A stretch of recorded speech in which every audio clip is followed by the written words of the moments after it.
Had a lot of cheese. Had a lot of quesadillas. And sometimes when I make it, it like spits a lot of oil at me and it scares me. Hello, everybody.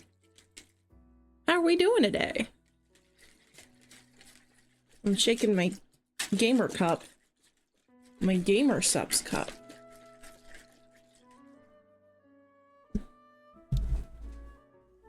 Have you seen the, I was, talking about it with 5 in the VeggieTales server last night. They, released this new, coaster for the shaker cups that's like RGB, and it's so ridiculous I'm legitimately considering getting one. 'Cause it's like absurd. It's ridiculous. But yeah, how are you guys doing? How's your day going? I've had a lot of quesadillas and a lot of ibuprofen.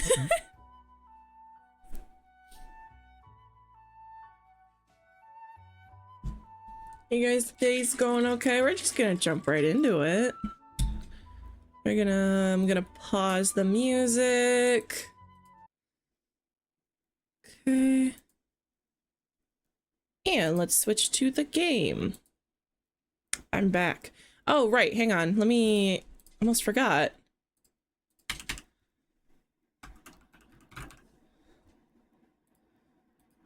Hang on.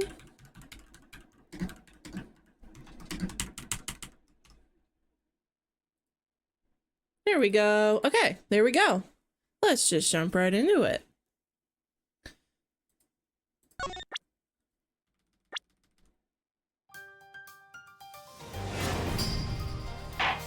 Oh, I've been waiting for this all week. I'm so excited to play it again. I'm hyped. Okay, let's see where we're going. Let me adjust my mic a little bit. There we go. Okay. What is this incredibly overpowering sweet scent? It smells like flowers. Uncle Bad! Is this it? Huh? Isn't that Detective Bad and Kay over there? It looks like she managed to escape the bailiff. I haven't done their voices in a while. No, that's not quite it. Aw, too bad, but it's so pretty! I think you're still a bit too young to be wearing that. But since you found it, I guess I can let you keep it. Thanks! I'll treasure it always! Those two seem to get along rather well. He's her dad, her other dad! Oh, here. I've got something else for you. Yay! Thank you, Uncle Bad! Earlier, I ate one of these with gummy. Gummy? Oh, you mean gumshoe. Gummy is... He was trying to be nice to me because I was gonna get in trouble. And then he got in trouble because he lied to protect me. Gummy. I know he didn't kill Daddy! Don't cry. Faraday would be sad if he saw you crying. I'm not crying. Aw, tiny baby. Kay. Oh, it's the mister from before and the lady, too. Don't you think it would be a good idea to go home for the time being? You're not involved in the investigation, so it's for the best if you do. Actually, I'm Uncle Bad's assistant. So I'm related to the investigation. Is that so, Detective Bad? Yeah, I guess. What? You were just scolding us like kids not to mess up the crime scene. I know you let this child run free. Why? People are free to investigate things outside of the actual crime scene. You also had a few things you wanted to look into. Got a problem with that? I don't have a problem with that, but I am curious as to what Miss Yu is looking into. Uncle Bad, I'm gonna go look somewhere else now, okay? Alright, I'm counting on you. Oh, that's right! Hey, mister! Yes, what is it? I know Gummy really isn't the bad guy. I mean it. So please, find the real bad guy, okay? I won't forgive whoever did this. Oops. But in the absence of the perfect piece of testimony and evidence, there was no one else who could be the true culprit other than the Detective Gumshoe. She wandered off while I was pondering. Damn. Okay, one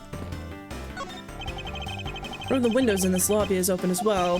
The air conditioner is working just fine in this room, so why did they open it, I wonder? Maybe to dump the murder weapon, I guess? That expensive painting is ill-suited to be hanging on the wall of this room. I wonder if a guard detail should be placed on it. Why do you say that? Well, a desperate low-paid detective might make off with it someday. You never know. She may be thinking about hiring a guard, but it's obvious she isn't factoring in the guard's salary whatsoever. His decorative plant sleeves are shinier than the ones on the plant in lobby number 2. So it's probably because it's next to the windows where it's easier to photosynthesize. You may be right. Plus, the curtains are always drawn in lobby number 2. The caretakers of this courthouse don't think enough about the plants, do they? That's because they're the courthouse's caretakers and a bunch of botanists. What an incredibly strong-scented herbal tea. I fear that more than being relaxing, this scent may make one a bit heady instead. You put in a special request for that. No wonder she's so violent if she's been drinking this stuff the whole time. Hello, Charlie. Neither woman should be allowed to comment on this particular topic, ever. I just noticed that says blunt. How you doing, Charlie? I need a towel.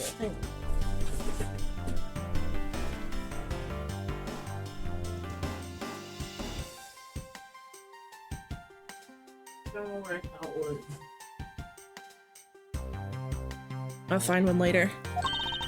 Looks like the 2 rooms are basically the same in terms of layout and supplies. What is this accent I'm doing? She's like mutating. You're EP, thanks for showing up. I'm doing good. I had a lot of quesadillas earlier, and I have my gamer sub. I got a new one. I got the guacamole gamer fart 9000. It's really good. It's tasty as hell. Very yummy. Yeah. But yeah, we just got started, so we're chilling. Yes. The 2 rooms are basically the same, huh? Interesting. I can see down into the courthouse courtyard from here. What is that mess supposed to be? It's like an optical illusion. I believe it's supposed to be postmodern in design. Well, like thoughtlessness in design. They're so similar. I can't disagree there.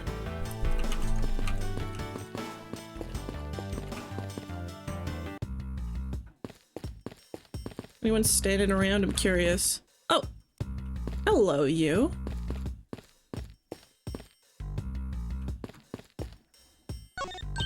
It seems the detective has more brains than he looks in some regards.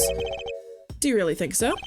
Because, to me, in order to pull off a crime of this magnitude, let's just say that I doubt he has enough mental prowess to be successful at such a thing. Don't... Oh, wait, that was her line. That was his line. Don't think that kind of subjective commentary is going to prove anything. If you have a theory, then prove it to me with evidence. Of course, that has been my intention all along. What is it, Edgeworth? Nothing in particular, however. He says. You did it again! What is that supposed to be? Your mating call? Is everything I do humorous to this woman? Why are the bodies still here? I mean, it's only been like an hour or 2. Look, Edgeworth, I'm incredibly busy right now. Also, hello, Monarchin. I've got a mountain of things to figure out and check up on. If you want to talk, you're just gonna have to wait until later, okay? I'll just continue with my investigation then. My Ace Attorney investigation. Saving the first snack later. You think a coroner would be here by now? Yeah. I suppose it's impossible to enter or exit through these windows thanks to the bars. I suppose you're right. Actually, that's not true. I bet a person of small stature could slip in. Francisco, would you care to help me test my theory? Drat, I must remember to be more tactful around the vertically challenged.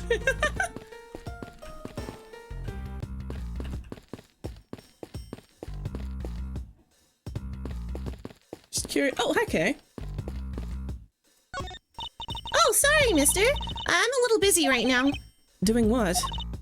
Well, I'm looking for something. Uncle Bat told me to, so that's what I'm gonna do. Let's go. I don't want to interfere with the girl, lest Detective Bat get angry. Yes, agreed.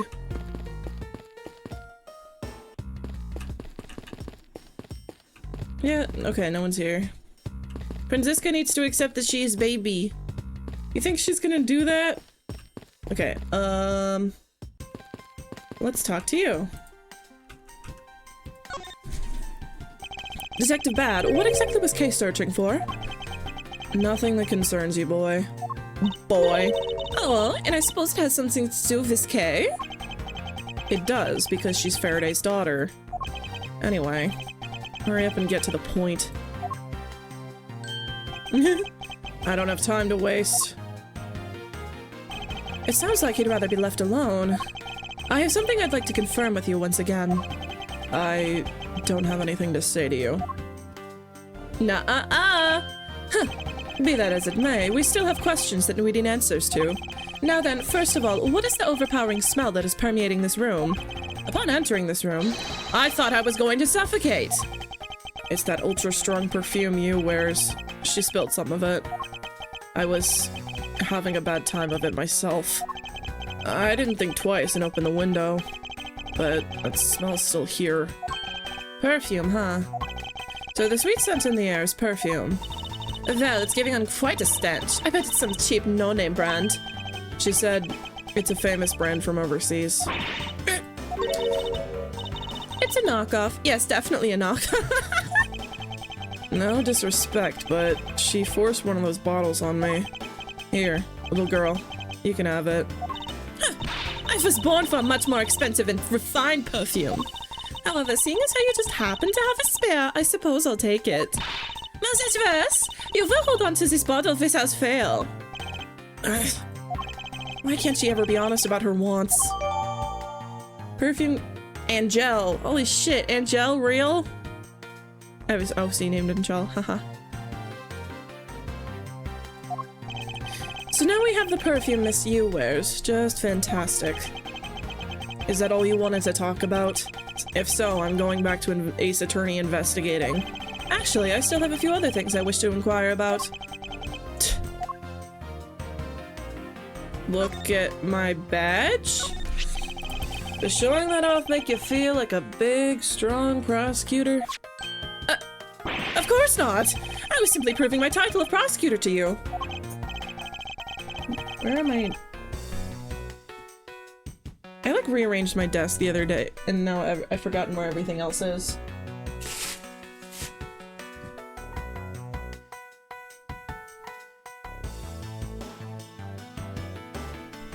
Hang on, I need to go grab something. I'll be like 2 seconds.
That took longer than it should have, sorry.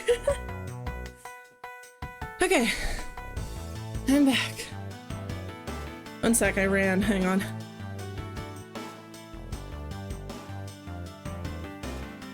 Okay. It's like a detective walking around. Oh, I've already read this.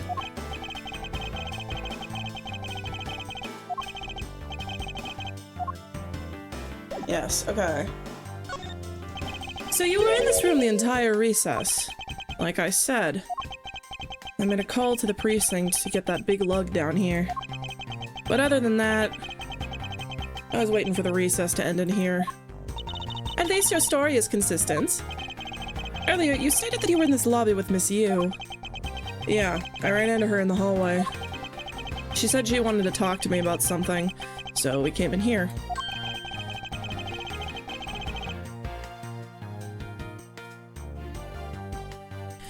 Then, what you're saying is that until Detective Gumshoe's arrival, you and Miss Yu were at 2 different locations? Guess I am. Interesting. Speaking of said lawyer, she seems to have a great dislike for you. Ugh. Let's see. Miss Yu is the sister of the victim of the KG8 incident. And, as I recall, Detective Bad was the lead detective on this case. Sue them, edgy boys! Sue them hard! Hi, Rover! I wonder if the reason for her disdain isn't simply because you failed to guard Cece, but because you were the lead detective on the case. You knew? Huh. I also know that today's trial involving the Cadopian Embassy staff member is being referred to as the second KG8 incident. Now then, Detective, I believe it's time that you were honest with me and told me the truth behind your relationship with Miss Yu and Mr. Faraday and the KG8 incident. If you already know that much, I guess it'd be alright to tell you. Talk to me. Now then, I'd like to ask you a few questions about the KG8 incident. It's not exactly a happy story. Other than the people who were directly involved. You two will be the first to hear what I'm about to tell.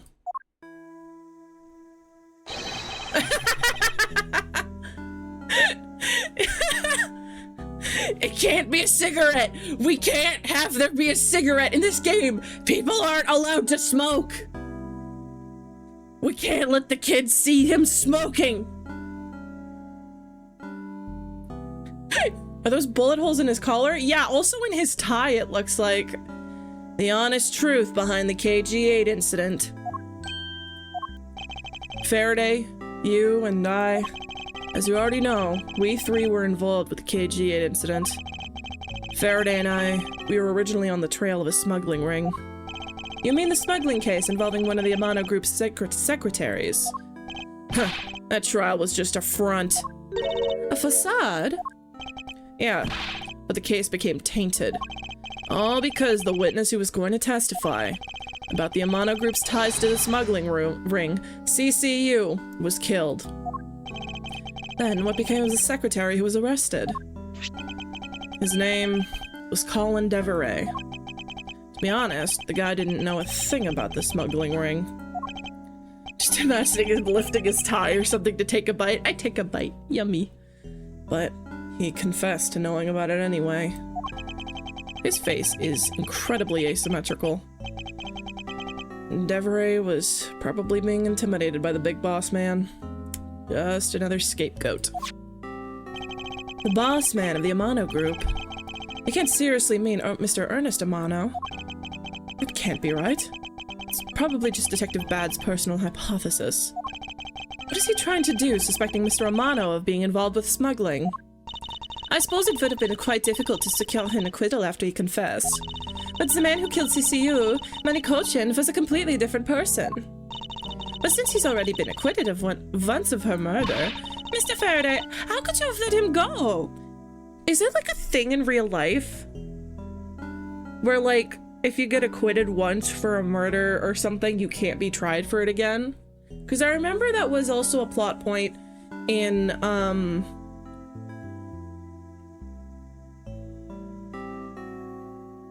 what was it? It was this, Double Jeopardy. Is that seriously a thing? Where you like, you can't do it again?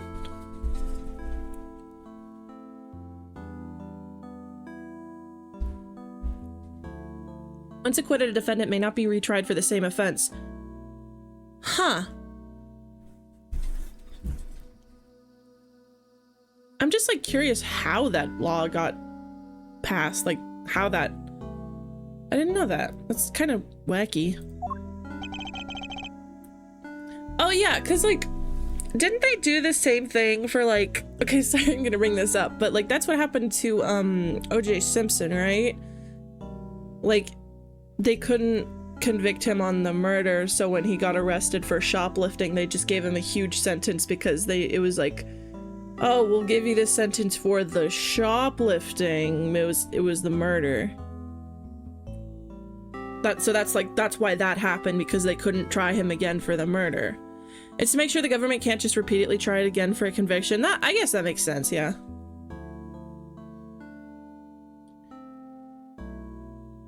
Yeah. I heard that Mr. Faraday had an important piece of evidence stolen from him. That wasn't Faraday's fault. It was mine. I wasn't vigilant enough.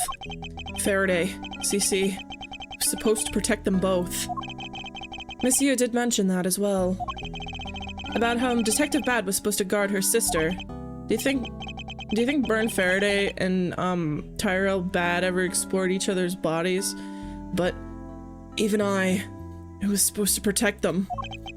I fell into their trap. What kind of trap? The holes in this jacket are a testament to that trap. You mean, you were fired upon?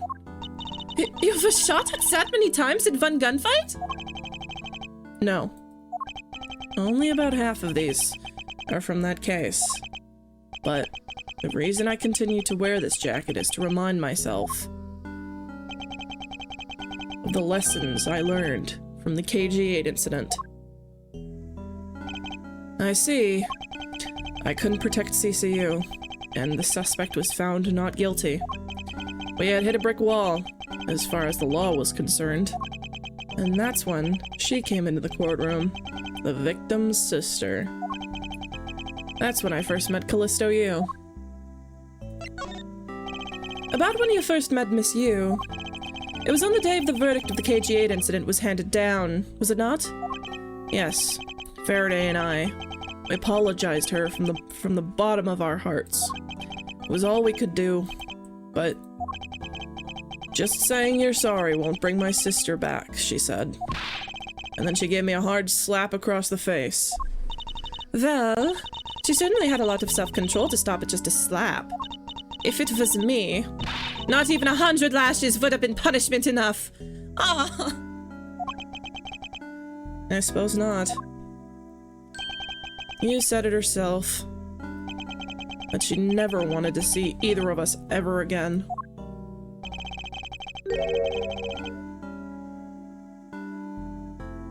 But after that, you've seen her many times over, correct? Yeah, Faraday and I. Even after the KG incident even after the KG-8 incident had come to a close, we continued to hunt down the smuggling ring and got involved in a variety of cases. But it was no use. We cracked so many different cases. But the result was always the same. We couldn't find the real mastermind behind the ring. Is the ring really that big? It was in the pursuit of the ring that we met you once again. What are you talking about? I never met you. It was during another trial related to the smuggling ring. Faraday was the prosecutor, and I, as the lead detective, took to the witness stand. She appeared out of the blue as a defense attorney. Her client was related to the smuggling ring, and she was her client was related to the smuggling ring, and she was defending them.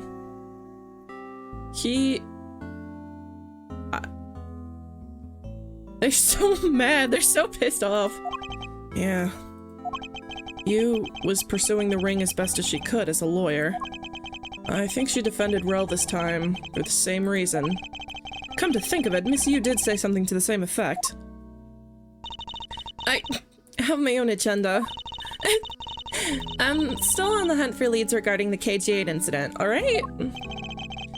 And for that, you have not a single qualm about defending a known killer. Don't put words in my mouth. I said no such thing. The only way I had to get close to Mr. L was to be his lawyer. I had no intention of covering for him. Ever. So don't you dare suggest I was going to. Huh. It doesn't matter what your reason is. I was over this. Helping a criminal is just despicable.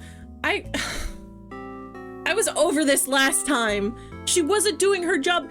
Your job as a defense attorney is not to cover for someone you know is guilty. Sure, if someone's innocent, you want to defend them as best as you can. You want to help them get a not guilty verdict if they're innocent. But if you know they're not innocent, it's not that you're defending, that you're like letting them get off scot-free. It's that if you know they're guilty, then you want them to get the best treatment they can as a human being so that they're not mistreated by the law system.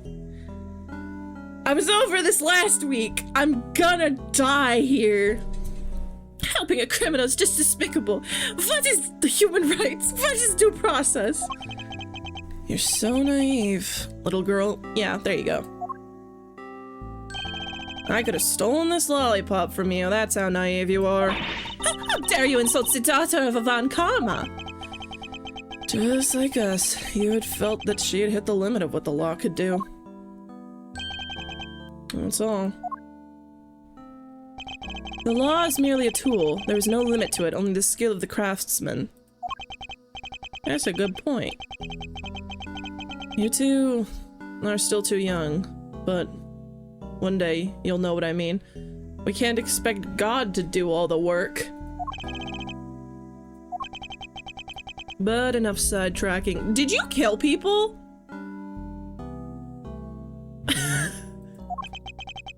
What matters is that we met you again in pursuit of the smuggling ring. That's all. So what was your relation to Mr. Faraday? Carnal. We even seem to know Kay fairly well. I was married to Byrne. I met him when he was a rookie prosecutor. Known him ever since. And Kay, I've known her since the day she was born. Faraday and we cracked quite a few cases together. But you two seem to have made no progress at all in the Yatagarasu case. Did we touch a nerve? Huh. I only have one thing to say to you. No one knew more about the Yatagarasu than me and Faraday. And no one knew more about each other than me and Faraday. That's why I was called upon to testify in today's trial. To prove that Rel was not the real Yatagarasu. Which I would have done if he hadn't turned around and accused Faraday. After the accusation, I was asked to testify, but this time, to prove or disprove the accusation. But I guess I won't be doing that either. Excuse me. I sense there's much more to that statement than meets the eye. Perhaps a bit more digging into the Yatagarasu is what's necessary. You claim to know much about the Yatagarasu. Would you care to share what you know with me? What you two should be looking for right now is proof of murderous intent towards Faraday and Rel. I agree, which is exactly why I'm asking you about the Yatagarasu. What? What? The KG8 incident and this second KG8 incident. Both of these cases are tied to the smuggling ring. And in both of these cases, the witness who was to testify about the ring was murdered. However, there is one point in which they differ. And that is the presence or absence of the great thief Yatagarasu.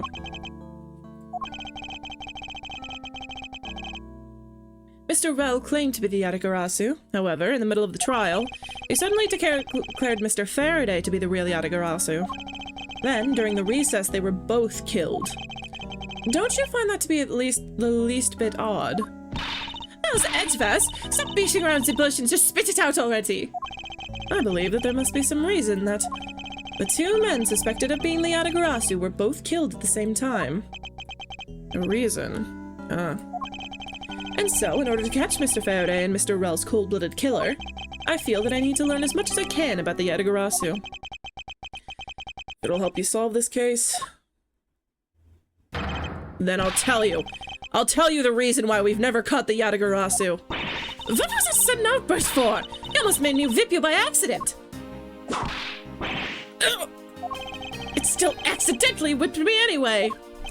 There are 3 main reasons why the Yatagarasu will always be 1 step ahead. First, the Yatagarasu always knows the exact location of the target object. Second, the Yatagarasu always knows exactly how to disarm the security system. Third, the Yatagarasu doesn't leave a single shred of evidence behind, ever. I see. So those are the Yatagarasu's special traits. Sounds like an incredibly elusive thief. The Yatagarasu has never been caught on tape, never tries to draw anyone's attention, and would never do something as lowbrow as commit murder. It's so dramatic. That's how I knew that Rel wasn't the real Yatagarasu right away. But you can't use that sort of logic on its own to prove that he wasn't. Huh. Listen, little girl. I'm not done talking yet. What's different about this time was that evidence related to the smuggling ring was sent to the police. And the sender was none other than the one who infiltrated the Kadopian embassy. The Yatagarasu. The Yatagarasu sent the evidence.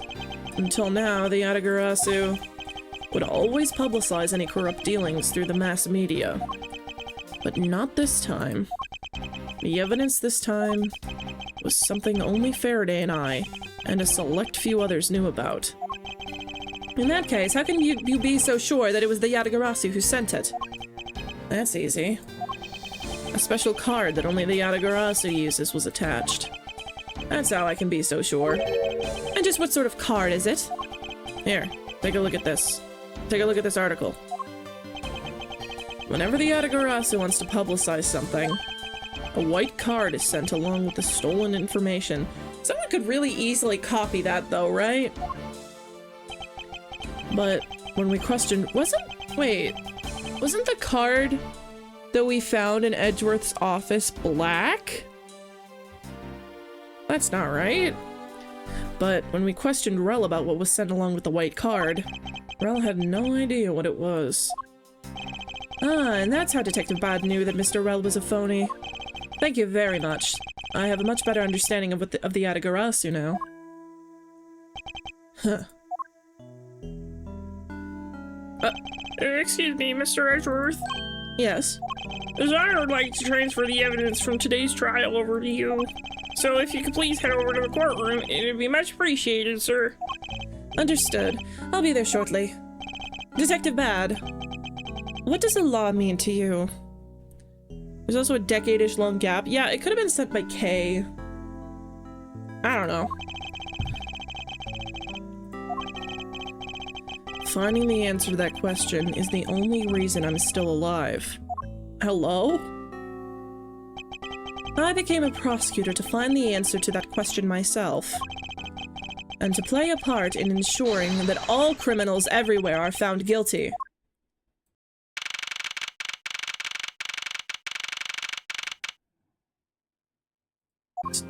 All right.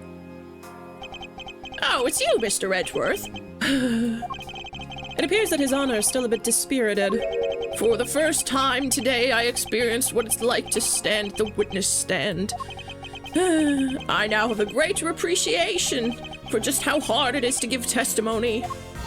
Well, there's no reason for you to be all depressed about it, Your Honor. As a judge, no one expects you to think about anything as a sense of verdict. Francisca, there is no need to further depress His Honor. But I'm not trying to, Miles. Is that the first time she's called him Miles and not Miles Edgevest? Your Honor. Your Honor, I've come to collect the evidence that was to be transferred to me.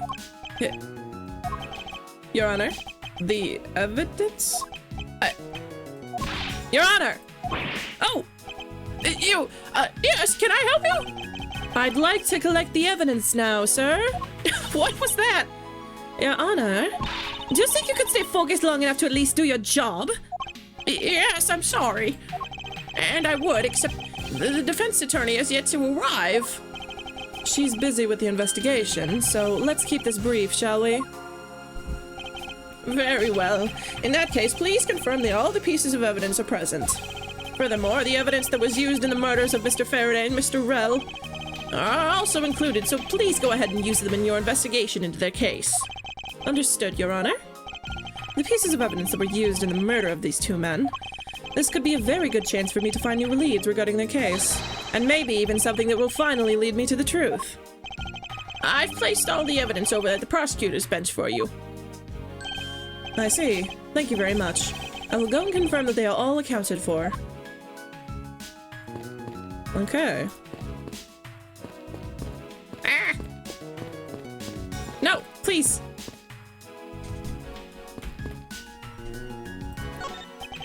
So this is the evidence related to today's Cadopian Embassy trial from Mr. Faraday's bag.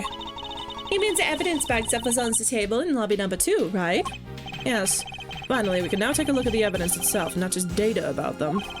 Let's be sure to thoroughly examine them while we have the time. Agreed. I want to take a good look at all of the evidence from the embassy murder too. And why is that? Because I still don't fully understand what today's trial was about. Don't point your crop at me just because you don't know something. And don't you try to order me around just because Papa chose you today. I see someone is still sore about not being picked by Mr. Ron Karma. It's also revealed to see the knife up close. So, we have the knife, the gun, an envelope, and what's this organizer doing here? Oh, that's right, I completely forgot to tell you. About what, Your Honor? They found Mr. Faraday's personal organizer inside that evidence bag of his. Detective Bad requested that it be passed along to you. He said it would help the investigation. Detective Bad said that. What a strange stroke of luck. Well, never look a gift horse in the mouth. We might as well flip through it, too. I won't risk it. Yay! Say the line! Okay. Gun. This gun was originally used to kill the Cadopian Embassy staff member. When the crime was reported, the responding police found Mr. Rell still holding it, which led to his immediate arrest. And then, this gun took the original shooter's life. How ironic. Indeed. There doesn't seem to be anything else we can learn from this piece of evidence. Knife. It's the knife that was used to kill Mr. Faraday. Who would have thought such a beautiful piece of art could be used for such a cruel act? And it's never crossed your mind that you used your rotting crop for the wrong purpose. Let's see. Mr. Faraday's organizer. It appears he was in the habit of using it. It looks like he wrote his strategy for getting Mr. L convicted on here. I have collected the evidence I need to prove that Rell was the killer. Between the handgun Rell had on him when he was arrested and the surveillance tape, I should be able to prove that he was the one. It appears that Mr. Faraday honestly believed that Mr. Rell was the killer in this case. He was on tape shooting a guy! The sound of the handcuff going on was recorded with superb clarity on the surveillance video. I also have evidence that prove that Rell is not the real Yadigaros. Oh my god! Okay, so Gumshoe mentioned hearing the gunshot inside of the thing, and that's when he ran in to find the bodies, right? There's also a TV in there. There's the sound of the handgun going off, recorded with superb clarity. Dude, okay, yes, and like, whoever did it, I'm assuming probably you did it, played the video of the handgun going off at like maximum volume to make it sound like that's what was like to make it sound like an actual gun had gone off. I'm not sure how well that would work. I think that would work, but that's like, there's no way that's not why that's there. It would appear that he also had proof that Mr. Rell was not the Yadigarassu. No matter how he might try to play it, as long as I have the Yadigarassu's key, I can prove he's a phony. If I present it to him in court, it should clear everything up. Yeah, they could have been dead long before Gumshoe came in. I don't think that the gunshot that Gumshoe heard was the actual time of death. I think that it was before then, because there were points in time in which Bad and you were not together. So I think it was you. Like, she definitely killed someone. Been a long battle. I hope this will finally bring it to an end. Yes, I believe that Mr. Faraday was well prepared to discredit any claim that Mr. Rel might have made about being the real Yatagarasu. And he had a way to prove that Mr. Rel was the guilty party in the embassy murder. This organizer is a clue straight from Mr. Faraday. I'll have to take my time and give it a thorough read later. Look! There's a picture stuck in between these pages here. Huh. What is that? It appears to be a key. Enterprise Oak, a neat one is that. Just look at this design on the handle. That looks like it belongs to part of that knife. The craftsmanship is superb. Could this be the Yatagarasu's key that Mr. Faraday mentioned in his organizer? The Yatagarasu's key? Detective Bad said something earlier.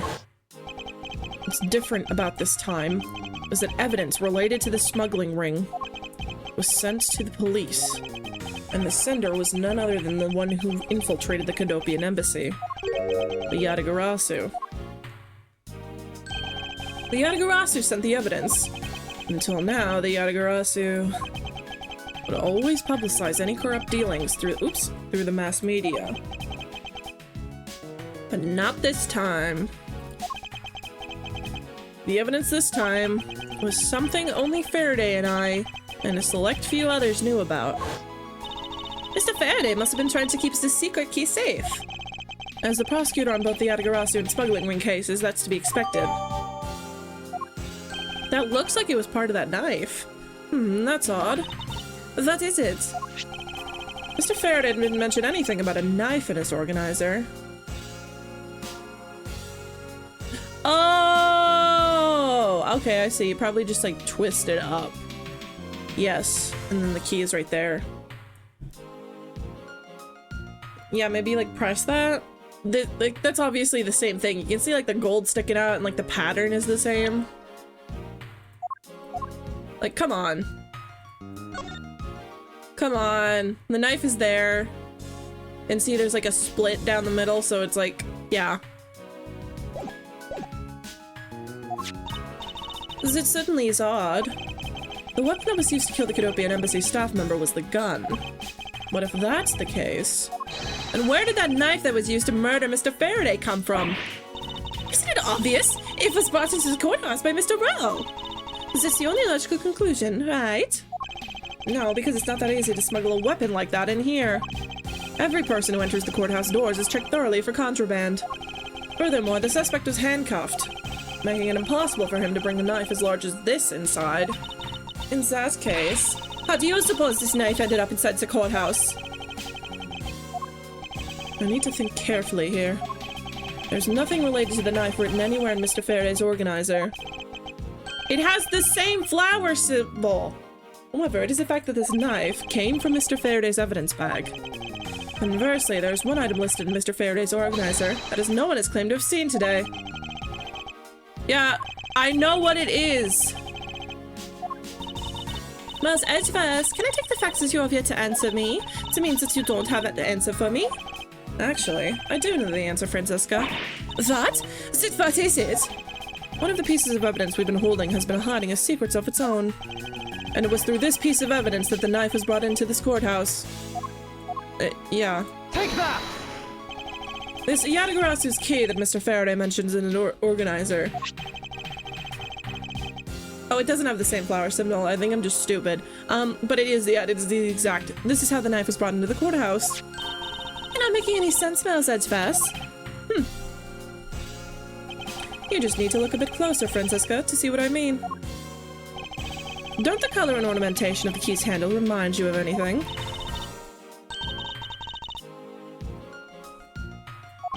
They do remind me of the knife. Very good. Both the Yatagarasu's key in this photo and the murderous knife have this very unique design on their handles. Furthermore, even though Mr. Faraday mentions the Yatagarasu's key, the only object we found at the crime scene was the knife. You don't seriously mean to say?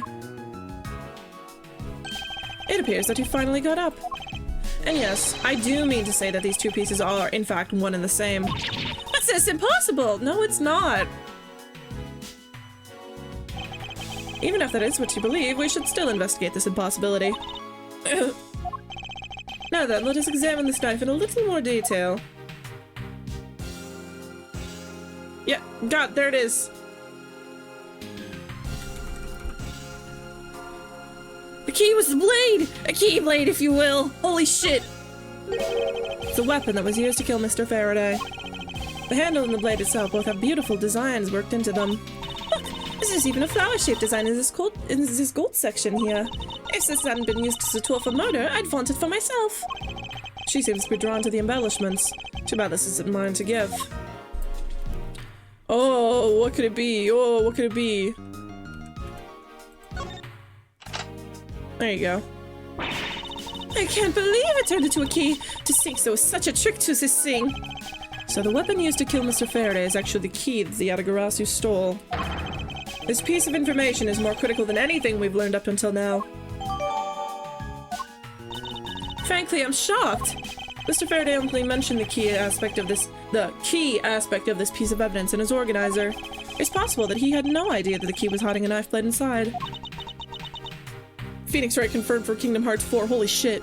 But if that's true, then only someone who knew about the key's knife trick could have killed Mr. Faraday! Even among us, law enforcement, this key was top secret. We're looking for someone who knew even more about the key than even Mr. Faraday. Meaning, the only person it could be is the one who sent the key in the first place. The great thief, Yatagarasu. Then maybe Mr. Rell really was the Yatagarasu. And he was the one who killed Mr. Faraday.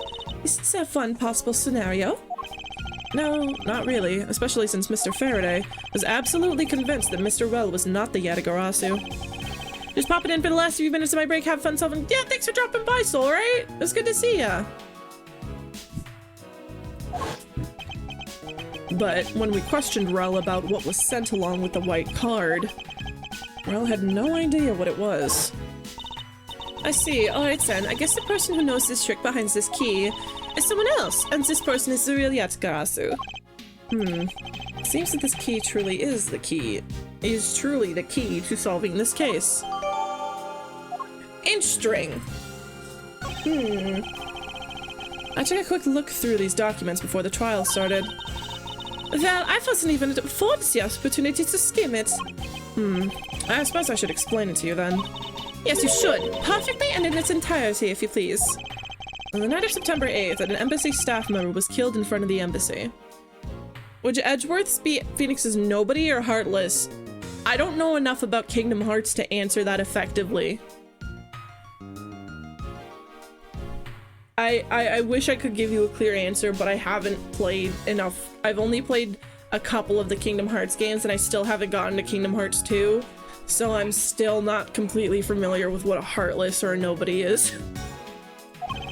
The staff member died of shock due to being shot in the heart. Mackerel was brought in a night as a suspect and thoroughly questioned, because the murder weapon was found on him, for which he was arrested on the spot. A simpleton of a man, that's what he was. Huh, perhaps he was, for the weapon wasn't the only incriminating evidence that we had. Even as a fan, I'm still not 100%, don't worry. That seems like par for the course for Kingdom Hearts fans. Like, I don't think even Kingdom Hearts fans understands Kingdom Hearts. I feel like the more I learn about it, the less I understand. Mr. Rell was caught in the act on film by a security camera. He was an even bigger simpleton than I'd thought. I can't believe he didn't notice the security camera. The Canopian Embassy security system is supposedly very well designed. He may have simply not been aware that there was a camera in the area. And thus, you know what you must about Kingdom Hearts. You simply may have not been aware that there was a camera in the area. So, have you seen the contents of the video for yourself? Yeah, I think that's pretty cut and dry. I think that's pretty cut and dry that he did it. Yes, the surveillance video that the security camera took was played during the trial by Mr. Faraday. You can clearly identify Mr. Rell on it. Even the sound of the gunshot was crystal clear. Yeah, they probably played that. So the footage included sound, huh? They're emphasizing it. Obviously they used it. I don't think I'd ever want to see some moments of someone's death in real life. Has she witnessed any murders? Anyway, that's kind of messed up to say to Edgeworth. Me neither, oh god. That's odd. We're short one piece of evidence. And the piece that's missing is the surveillance video that was played in court. The surveillance video? How could a piece of evidence just disappear? Where could it go? The video showing the moment in which Mr. Rudd committed the murder. Where could it have gone, indeed? Are you done with your inspection of the evidence? Yes, I'm finished. However, Your Honor, I am missing a single piece of prosecutorial evidence. Your Honor, will you derelict into your duties? What? No, I dare not lick my duties. What do you take me for? What? No, Your Honor, the most important piece of evidence in today's trial. The surveillance video is not among us, the evidence that you laid out for me. I brought Mr. Faraday's whole bag with me from the crime scene. Maybe the tape is still somewhere at the crime scene?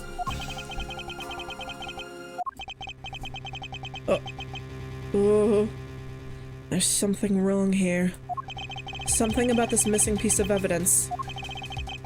It would appear that for me to find the answers I seek, I will have to pay another visit to the scene of the crime. What is this?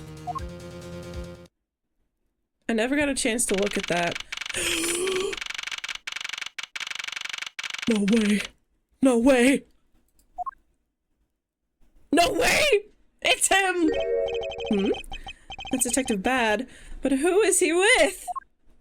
Let's go! I've never seen that officer before. So, did you find it? Not yet. And I've looked everywhere. I see. Well then, please continue with the search. Understood. I'll continue the search. Hey man. So you're the one running this show? Prosecutors like you shouldn't even be allowed at crime scenes. How dare you? Just who do you think you are? Okay, bye man! What was that? Is he gonna come back? What was that all about? And who was that man just now? Whoever he was, I've never seen a more impudent officer in my life. Is he not gonna come back? Oh, there's so many gunshots in his jacket. Hang on, I'm adjusting my mic slightly. I'm gonna climb up his legs to beat him about the head and shoulders.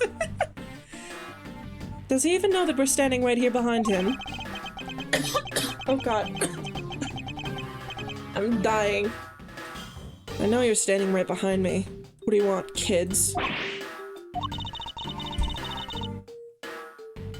Oh god.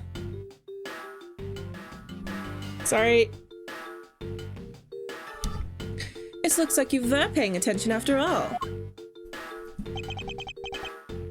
Here we go.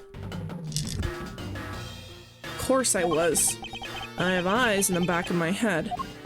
Ah, so that mirror isn't for vanity's sake. My pop filter. There we go. Okay. It's for him to keep an eye out on who or what is behind him at all times. So tell me, Detective Bad, who was that rude man just now? The guy came here from the Republic of Zhengfa to study. He's Agent Lang. He's trying everything he can to revive the lost honor of his family. He's traveling the world to study different philosophies of detainment from scratch. By visiting various police departments around the world, he has a lot of dedication.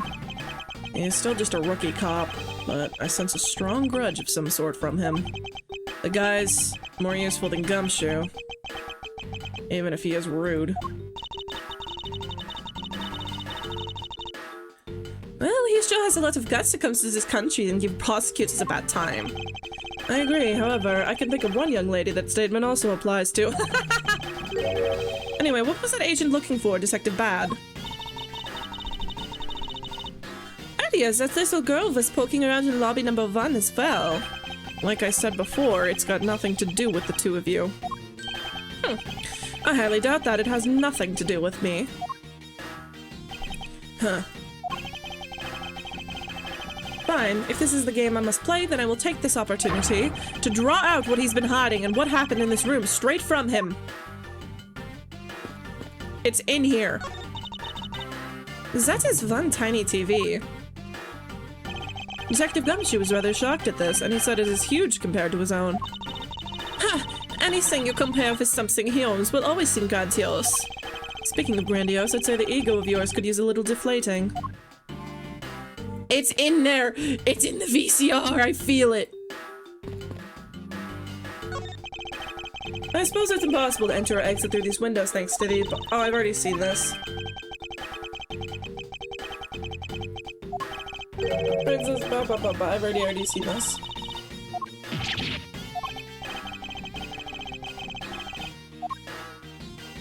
Talk to me, bad. Oh, hang on. Oh no! Oh no!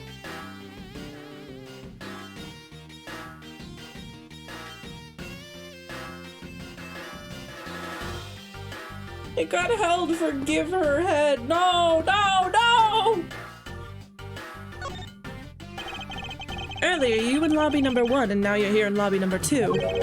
You are quite the busy man, Detective Bad. Multiple returns to a crime scene brings about success. That's what we detectives say. I see. In that case, you wouldn't mind if I asked about what happened again, correct? Yeah.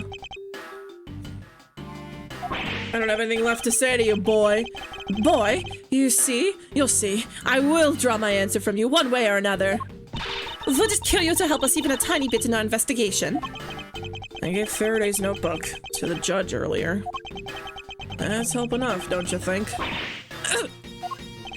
Please, we are asking you for just a bit more of your cooperation. Don't push me, kid. I'd like to ask once again about what happened around here at the time of the crime.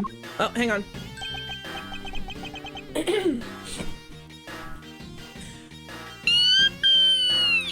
Here you go. I refuse to answer. Any more investigation you do, it'll be a waste of time. Do you think at some point there's gonna be like a really dramatic moment and he is gonna genuinely pull out his gun? Besides, how am I supposed to answer questions about things I don't know about? Things you don't know about? But aren't you supposed to know everything? He should. Wait, is it possible? Maybe he doesn't know about the trick behind that piece of evidence. Oh, I should try showing it to him. I forgot I was doing Bad's voice for him. It may prove to be the key to getting some answers from Detective Bad. Look at this shit. Detective Bad, did you know of the existence of the item in this photograph? Huh. Of course I did. It's my job to know everything related to this Yatagarasu case. In that case, let me ask you something. Did you know that the knife that killed Mr. Faraday and this Yatagarasu's key are one and the same? What? That's impossible. It looks like he didn't know after all. Or he's just hiding it really well.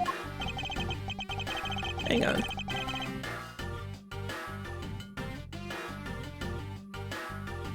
This piece of evidence, which we call the Yatagarasu's key, is actually a well-camouflaged knife.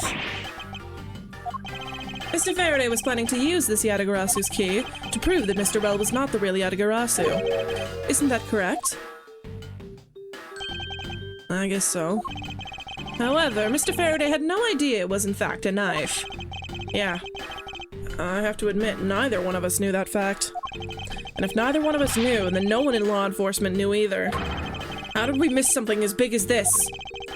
I noticed that since a little while ago you appeared to be searching for something. I presume that this key is what you were searching for. Yeah, that's right. And why were you searching for it? Because I promised Faraday, yowie. I promised I'd protect that key with my life. But after he was killed, the key disappeared from Faraday's evidence bag.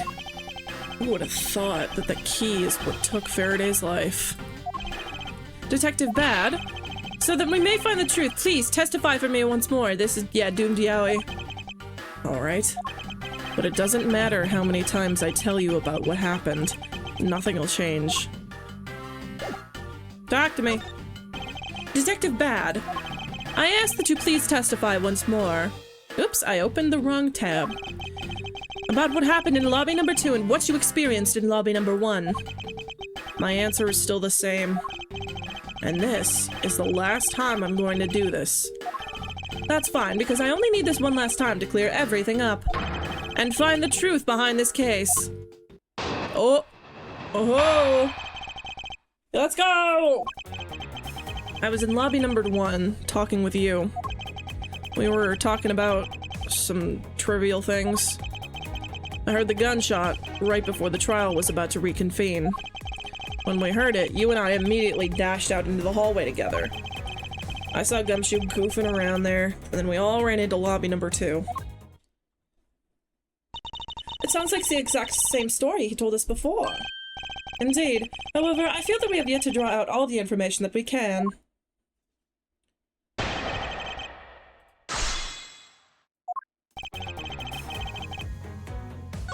We're talking about some trivial things. I don't believe you.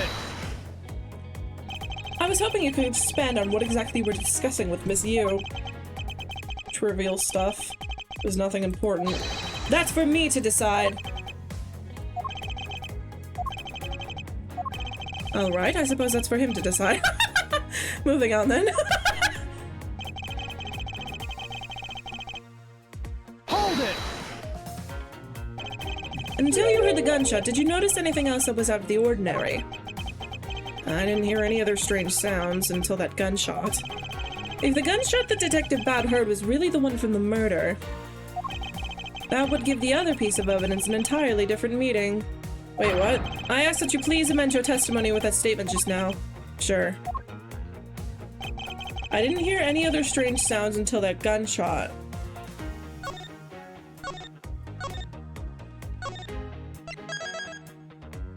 The final testimony, huh? I guess we're coming up on the end of the case. Detective Bad, you honestly don't remember hearing anything else. Yeah? Is it possible you were so involved in your conversation that you missed something? I've been a detective for a long time, and even if I were involved in something, I've got quite the habit of keeping tabs on everything that goes on around here, around me. If there had been some other strange sound, you can be sure I would have heard it. Huh, I suppose with this detective, that's probably very likely. So, the gunshot.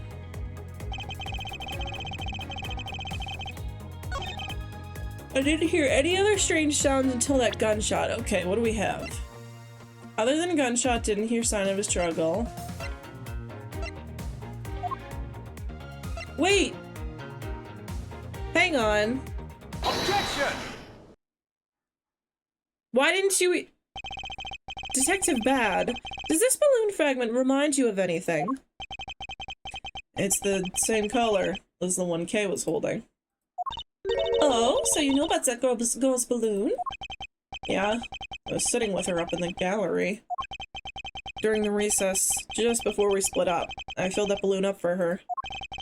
Well, as you may have already surmised, this piece did indeed come from Kay's balloon. So, what about the balloon? I wonder if you might remember hearing this balloon pop at it at some point. What are you getting at? Huh, this fragment was found in the hallway right in front of lobby number 2. Did you just have helium? Yeah, where did you get that? Furthermore, it was the sound of this balloon popping that the judge mistook as a gunshot. Oh? So the sound the judge heard was not actually a gunshot, huh? On top of that, His Honor said that he heard the balloon pop about 20 minutes before the trial was about to reconvene. Yes, which means that His Honor heard the balloon pop in the hallway when you were in lobby number 1, Detective Bad. And if you were in lobby number 1 at that time, you were close enough that you should have heard the balloon popping as well. So? What? Don't give me a so! It just proves that there's a flaw in your testimony! The crackling of the truth is louder than the sound of your sweet naivety cracking. And since you kids don't seem to know, let me fill you in on something. Did you ever stop to think why the doors and walls of this place seem so rugged? That's because they were designed to keep secrets from being leaked. Oh, what is that supposed to mean? The doors and walls are super thick. The window panes are double layered. To top it all off, even the curtains are made of a special sound-absorbing material. And you mean... Since I was shut up inside a lobby number 1, there's no way I could have heard that sound. No! I knew that's what he was going to say. Since that means that Scottface's testimony is completely useless. If the walls are soundproofs, then of course he wouldn't hear any sign of a struggle. No! That's also why it's only natural. And I didn't hear the balloon popping. Now do you get it, kids? Miles, I thought Viv was supposed to be the ones finding flaws in his logic. Not Santa found. The other way around. It's not possible to hear the sound of balloon popping up when we're in lobby number 1. However, we examine the situation in reverse, as a person standing in the hallway should not be able to hear the real gunshot either. And yeah, Detective Gumshoe claims to have heard it when he was standing in the hallway. Detective Bad, if that is the case, how exactly did you hear the gunshot? What do you mean, how? I just did. Huh. It would appear that you have yet to realize the contradiction in your own words. Oh? How so? If the rooms are as soundproof as you say they are, then how did the sound of the gunshot enter your ears? I see what you mean. I guess I'm more out of it from Faraday's murder than I had thought. This means what exactly, Miles? In the end, what does it all boil down to? It boils down to this. There must be a reason as to how Detectives Bad and Gumshoe heard a gunshot they theoretically couldn't have. It looks like we need to examine the state of the crime scene again, huh? State of the crime scene? Wait, can it be? It's that ultra-strong perfume you wear. She spilled some of it. She spilled it on purpose so that he would open the window and hear the sound coming from next door. Holy shit! It's the Slender Man! And he's cooking hot dogs on the stove! Looks like it was set to an incredibly high volume! It's a surveillance video? I told you, how could a piece of evidence it's still in the VCR. Oh, baby. Oh, baby.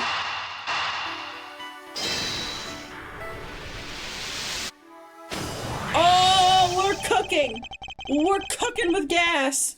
It's simply not possible for the killer to have escaped through barred windows. And yet, the fragrance of the perfume managed to escape from defendant lobby number 1. Of course, incorporeal things can move freely through these open barred windows. Oh! Oh! Now then, what else besides a smell can go both in and out of an open barred window? The answer is sound!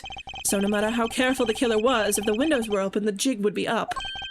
And since the windows in both defendant lobby number 1 and the hallway were open, that explains how the sound of a gunshot could be heard in both locations. Oh! The math is mathing!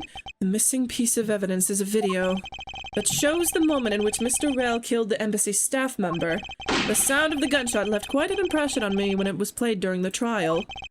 The video should have... You weren't... I don't think... What? No, wait, you weren't here during the trial. You weren't here. You came back later because of the accusation. I don't You weren't here. Hello? You weren't... Okay. The video should have been returned to Mr. Faraday's evidence bag for the recess and brought back here. It disappeared after that time. Then it's possible that the tape is still here in this room. Eureka! Urethra! The evidence that the missing evidence created for me is the gunshot sound no one should have been able to hear in the first place. Miles, what have you been thinking about? Stop wasting time thinking and let's start looking again. It's not a waste of time to think, for I figured out where we should look. And where would that be? I believe we should examine the television. The TV? Well, you kids have fun. Go ahead and examine whatever you like.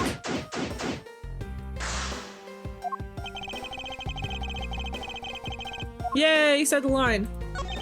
The window is wide open. The scent of flowers is being blown in from the outside. I think it softens the heavy air in here somewhat. Windows in both lobby and number 1 and number 2 were opened. Maybe they advertise the air out the room, just like in lobby number 1. Or maybe they sought to ease someone's attention to fresh air. With Mr. Faraday and Mr. Rell in the same room, I imagine the latter to be the case. But was there really a need to open the window just for that? It's in the VCR. It's a video player, and there seems to be a videotape inside. It looks like it. The tape must have stopped on its own when it reached the end. This tape Could it not be the missing surveillance? I suppose, but... Detective Bad, would it be alright with you if I verified the contents of this video? Sure. Knock yourself out. Alright, let's rewind this and see what we have. Maz, as first I'm an iPad baby, you must do it for me. If I remember correctly, the footage of Rel killing the embassy staff member should be at about the 30-minute mark from the start of the tape. So it's 30 minutes in. Yeah. There would have been a 30-minute window. Now then, let's see. This is the footage of Miss O'Hell shooting the embassy staff member. I knew it. The missing piece of evidence, the surveillance video, was here all along. The sound. What's the meaning of this? It appears that Detective Bad has figured out the true source of the gunshot he heard. With this, I think we can figure out the trick behind this double murder. Do you mean since you figured it all out, Sen? Yes. All I have to do now is show what the gunshot Detectives Bad and Gumshoe heard was, and through where they heard it from. Fine. In that case, show me what you've deduced. Now, to show what the gunshot Detective Bad and Gumshoe heard was, and through where they heard it from. Okay.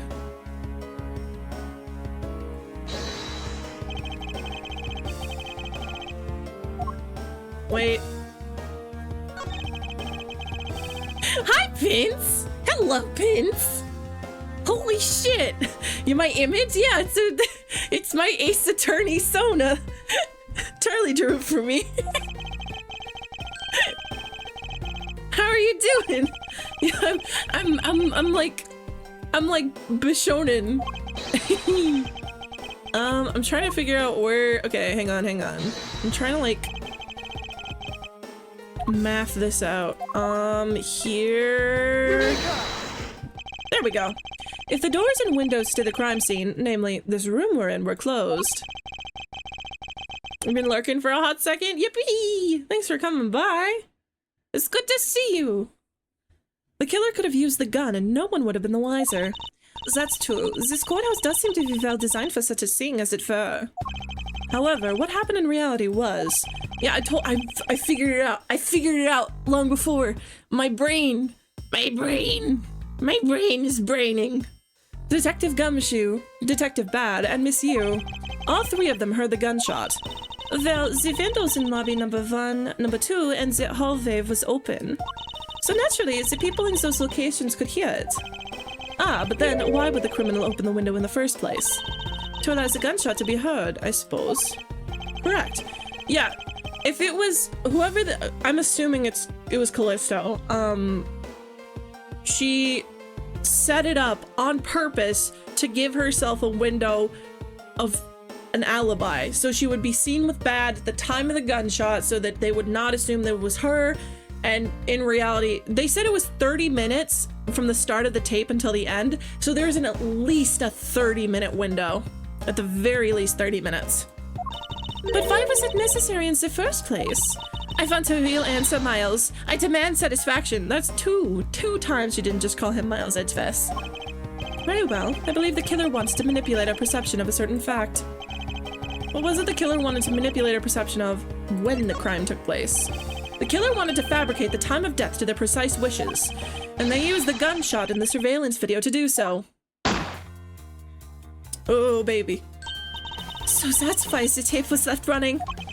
You mean the gunshot I heard was from this video? Yes, which means that the murders really occurred at an earlier time than we thought.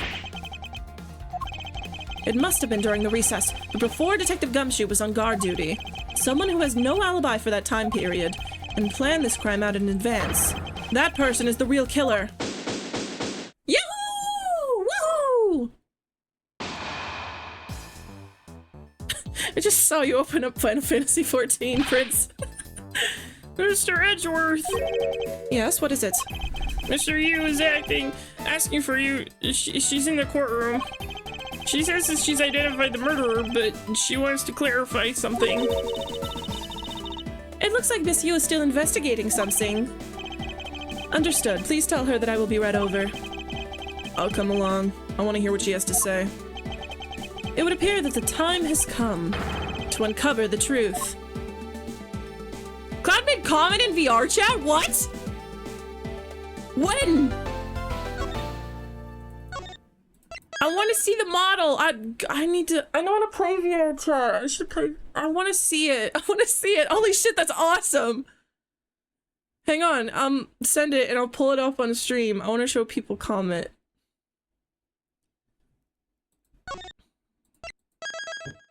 Confrontation of former Callisto. Yeah, she obviously is the killer.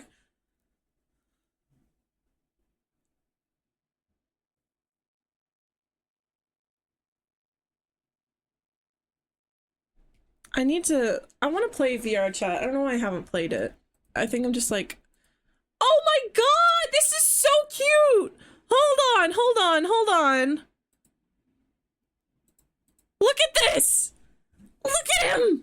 Oh, he's so cute. I'm sick. Oh my god. I need to pay Cloud $1 billion million to make a perihelion one. Cloud's so cool. Pokemon's Comet real. I need to pay Cloud $1 billion million for either perihelion or aphelion. I want perihelion. I have that low poly model that I had commissioned, but I want like a full Pokemoss model to be quite honest. So I need to. If I do that, I'll play VR chat. I need to get a headset, man. I should get a headset.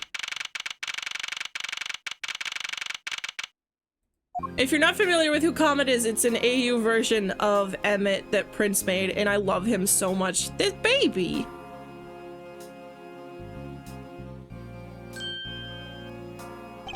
Hey, what are you doing here? Oh, hello, mister. I'm still investigating. But the object you're looking for is already...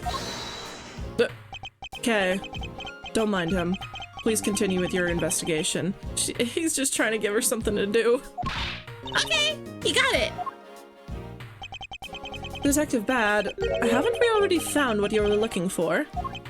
If it means I can keep her in the dark just a little longer, any little task will do. Oh, more sympathetic than I thought.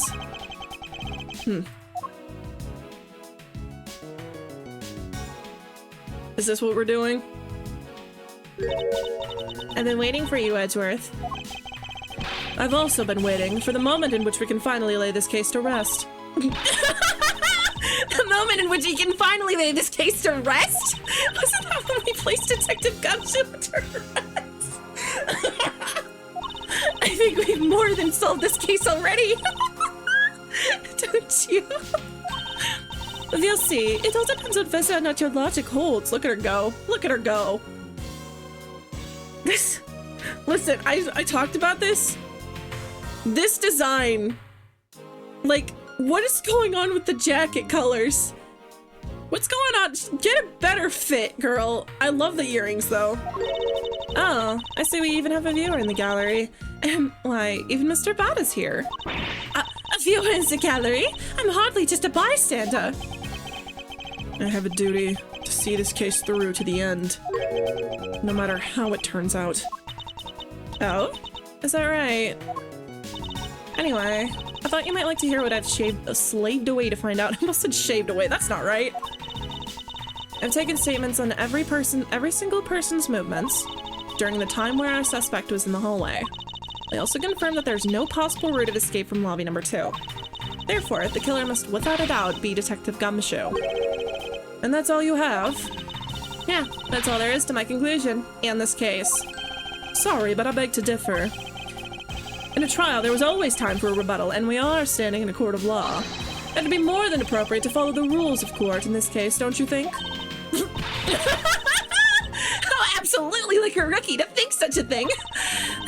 But alright, I'll play along and give you a proper testimony. She's been slowly shaving hair off of people when they weren't looking. Oh no, that's what happened to the judge. Oh god. If my logic is correct, then I've already won. All I have to do now is prove it by showing who the real killer is. Alright. Everyone. Sans! Sorry. Sans, the suspect, has an alibi for when the gun went off.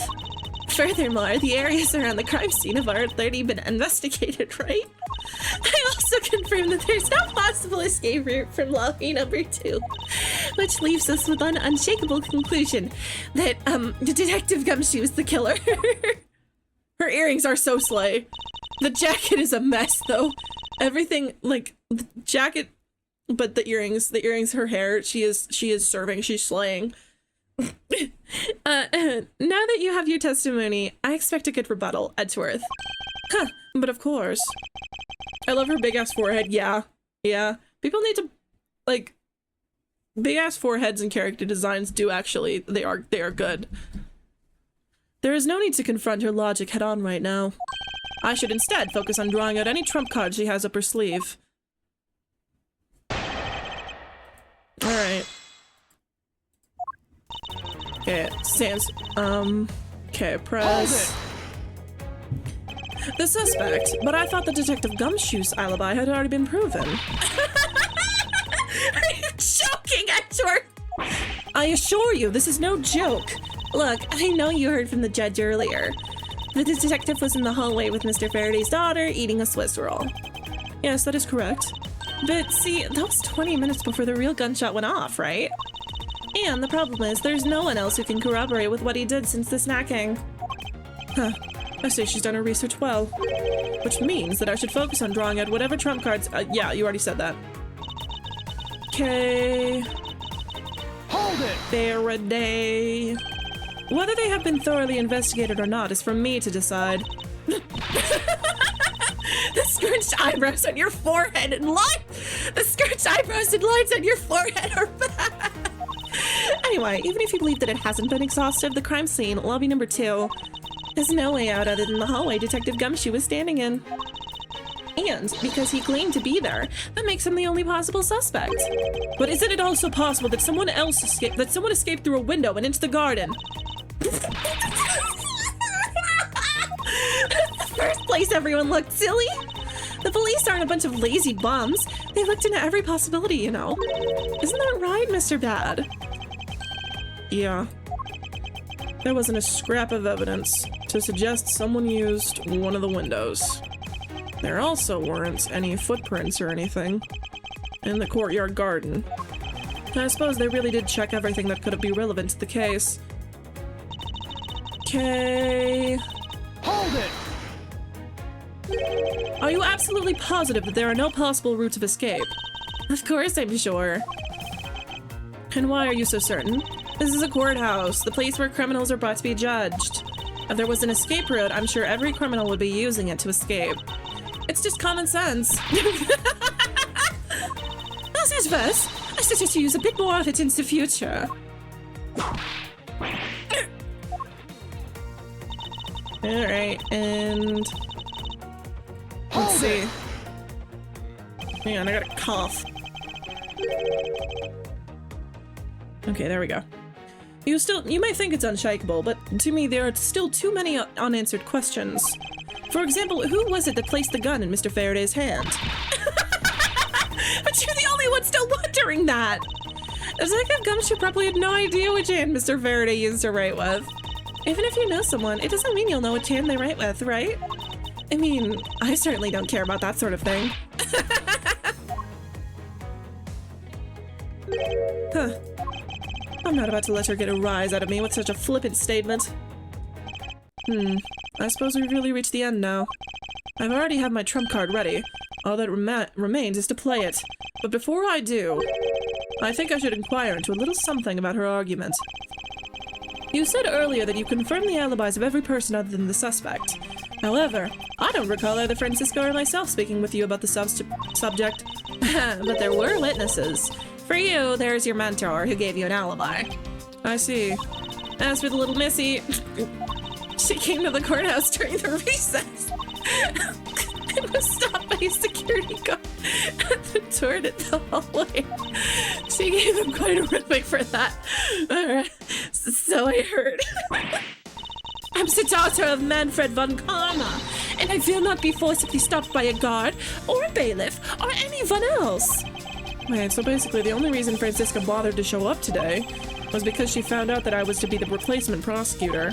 By the way, Miss Yu, what about everyone's alibis before Detective Gumshoe was assigned to guard duty? What about them? Have you looked into what people were doing during that span of time? What kind of idiots do you take me for? It doesn't matter when the killer went into lobby number 2. From the time we heard the gunshot, to the time Mr. Bad and I arrived on the scene as we dashed from lobby number 1, the only person who could have committed the crime was Detective Gumshoe. Yes, let's talk about when you and Detective Bad heard that gunshot, shall we?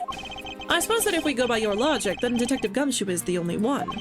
However, what if the crime had occurred at an entirely different time than when that gunshot you heard went off?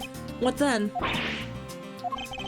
That gunshot was a trap meant to manipulate our perception of— Sadly, I know her objection noise is so much deeper than the voice I'm doing. I don't care. Sadly, your explanation is very lacking, Edgeworth. The gunshot we heard in lobby number 1, care to explain how that could have been fabricated? This. Take that! That tape. She's going crazy. Yes, it's exactly what you think it is. This is the surveillance tape of Mr. Rell the prosecution presented in today's trial. This was found loaded in the video player in lobby number 2. That was connected to the large television that had its volume turned all the way up. You can't honestly mean that the sound we heard was the gunshot in the video. Ah, but I do. Which leads me to my next point. The murders occurred much earlier than when anyone heard the gunshot. That's the only thing I can think of, too. After committing double homicide, the killer took the surveillance video out from Mr. Faraday's evidence bag, turned the television's volume all the way up, and left the video to play. If played from the beginning, it would take 30 minutes for the gunshot sound to come on. And since we now know that this method of time manipulation is possible, it opens up the possibility that the killer is someone other than Detective Gumshoe. Objection! Sounds from a television don't amount to much here. But of course, Mr. Prosecutor Edgeworth and Little Miss Von Karma already knew that much from the very beginning, right? Of course we knew! Didn't we, Miles? Yes, of course. We know about the soundproof quality of this courthouse's rooms. Of course, I'm not about to admit that we had no idea until a little while ago. That's right, and if the rooms are soundproof, then we should not have been able to hear it. And yet, we heard the gunshot clear as day. And? That's it, end of story! Huh, but it's not. How should I explain by when she was able to hear a gunshot from a soundproof room? The window was open. There is, actually, one common point between lobby number 1 and lobby number 2. And it is that despite the fact that both rooms have air conditioners installed, a window was open in each. Now, we know that the window in lobby number 2 was opened by the killer. However,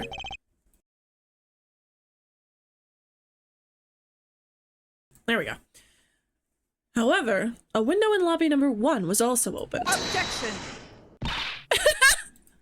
It's probably just coincidence that they were both open at the time. Objection! Huh.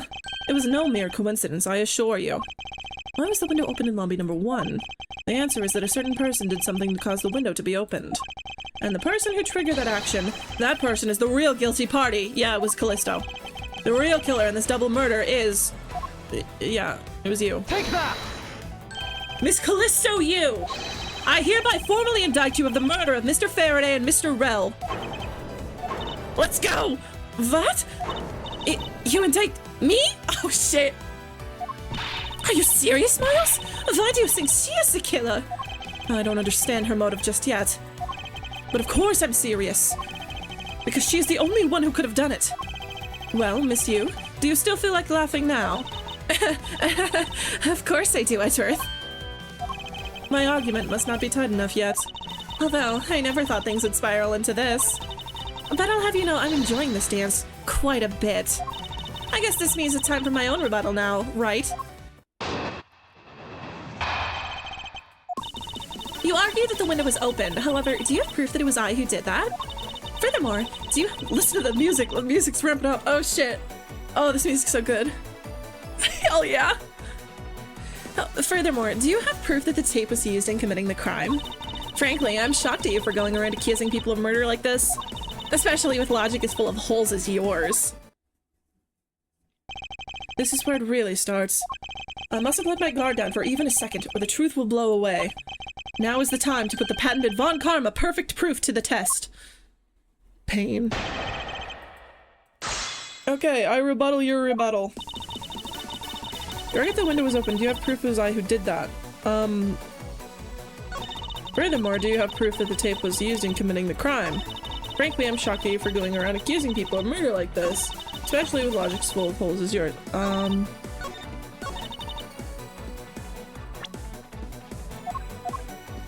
The perfume. Objection!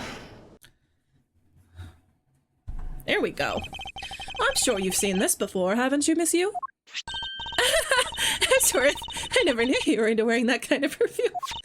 It's not exactly what I'd recommend for boys, you know? What? This isn't mine. Let him wear whatever he wants, ma'am. That's right, it's fine. And I received it from Detective Bads, you see. Miss Yu, you can pretend all you like, but we know at least this much is for sure. That you are the one who gave this bottle of perfume to Detective Bad. And then you're super easy to rile up! So, what about the perfume? While you were in lobby number 1, you made a big show of spilling some of this perfume. That's according to Detective Bad. Oh, I know. You also knew that if you spilled it, he would naturally move to open the window. Objection! Come now, I've already told you that that's all just a big coincidence. After we opened the window in lobby number 1, I just left it open, you know? So maybe it was just dumb luck that we heard the gunshot through the window. Objection! The timing of when you were going to spill the perfume is something you could control. And the most important fact about this case is when people were made to hear the shot. Furthermore, it would have been pointless if you didn't have an alibi for yourself at the time. You mean... Miss Yu, you were the one who called Detective Bad into lobby number 1. When you saw him bring Detective Gumshoe into the hallway. Is that correct? All of today's premeditated events could have only been thought up by you, Miss Yu.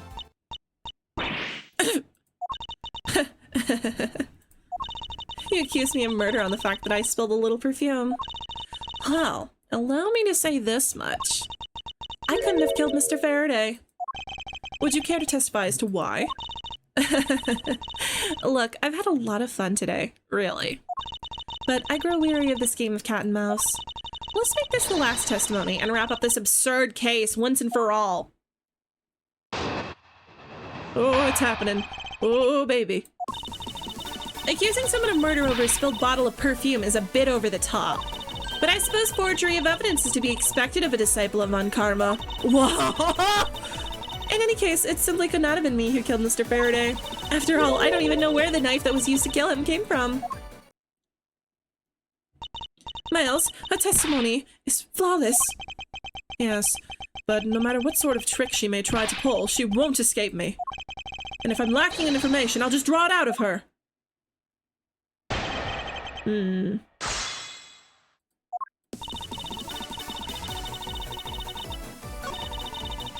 Hey, can you elaborate on this? Hold it! I formally request that you desist in your attack against my mentor. Yes, I'll sue you for defamation. All I'm doing is telling the truth. Oh, maybe you're more like spreading gossip. Although, your adamant denials are, shall we say, just adding fuel to the fire. How dare you? Say such a thing. Calm down, little girl.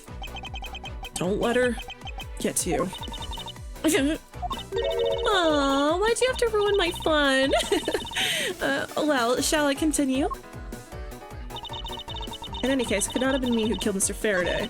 After all, I don't even know where the knife that was used to kill him came from. Okay, tell me more about this.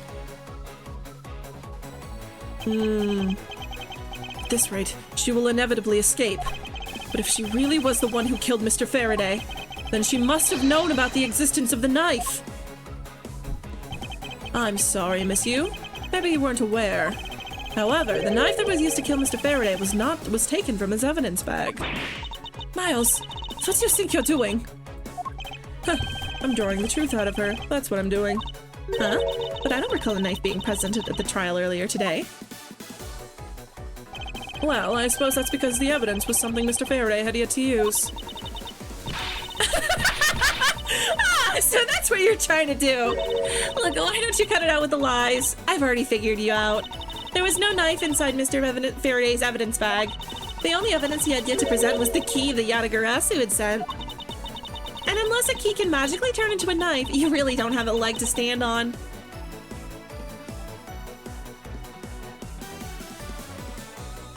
There we go. Did you really think you could trap me? Come now, be honest. Huh, I never intended to do such a thing. It was all just a misunderstanding on my part. In any case, I wonder if you might append what you had just said to your testimony. Sure. Why not? I'll even say it as many times as you like. There was a key in his evidence bag, but you can't kill anyone with a simple key. Yes, you can. Oh. Objection! Whoa! Miss Yu, I wonder if you might take a look at this photo for me. This is a picture of the key the Yatagarasu sent to the police. However, while it may look like a key at first glance, it, in fact, has the secret ability to transform into a knife, which means that what inside Mr. Faraday's bag was both the Yatagarasu's key and the murderous knife. You knew that the key was inside Mr. Faraday's bag, did you not? Yes. Well, with the Yatagarasu's key alone, it's more than possible to kill Mr. Faraday. Do you understand now? Just knowing all of the existence of the Yatagarasu... She could just easily be like, I never knew. I didn't know that. Hello? I still haven't had a good look at it. Showing it to me from that far away, you could be lying for all I know. You would, even now, still feign ignorance. I'm not feigning anything. But we can't have you accusing me of a crime with false evidence now, can we? I mean, Mr. Von Karma. I've heard some very interesting rumors about him. Are you mocking my papa? Don't you dare sully the good name of my mentor. Now take a good look. This piece of evidence is more than real. Wow, I didn't know there was such a trick to this thing. Are you satisfied now? But, of course, you knew from the very beginning, didn't you? You knew that the knife and the Yatagarasu's key are one and the same. Otherwise, someone like you, who isn't a member of law enforcement and who would never have been privy to this trick, would have never known about it to begin with. Furthermore, the something the Yatagarasu sent to the police. How did you have knowledge as to what it was? Actually, I heard it from Mr. Faraday. Just before he dragged Mr. Rell off, he told me. Oh, that's right, I almost forgot. He also told me about the key turning into a knife at that time. But he didn't tell me about how the key really transforms. Objection! What you're saying is simply not possible. I don't understand. Why couldn't she have just claimed that she didn't know about it turning into a knife at all? Like, she could have easily just been like, oh, that's the first time I've ever heard it would do that. And she wouldn't have had to explain it. Like, you just incriminated yourself.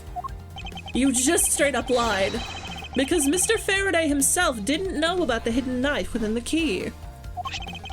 For within these pages, he mentions nothing about a knife. Objection! She likes to talk too much, yeah. I'm not sure he wouldn't have written... I'm not sure he would have written everything in his organizer, you know? Wouldn't something like of this importance be better left to oral communication? Objection! I've done much oral communication. Because Detective Bad didn't know about the knife aspect either. What would have been highly classified information, even within the police force, and is something that even the lead detective on the case didn't know. Why would Mr. Faraday have felt the need to share such information with the opposition? Yeah, I guess he wouldn't have had much of a reason to. Looks like I gave a pretty lame excuse, huh? How can you laugh at a time like this? She probably just realized the flaw in her logic and is actually in a panic over it. But that's not something we need to concern ourselves with.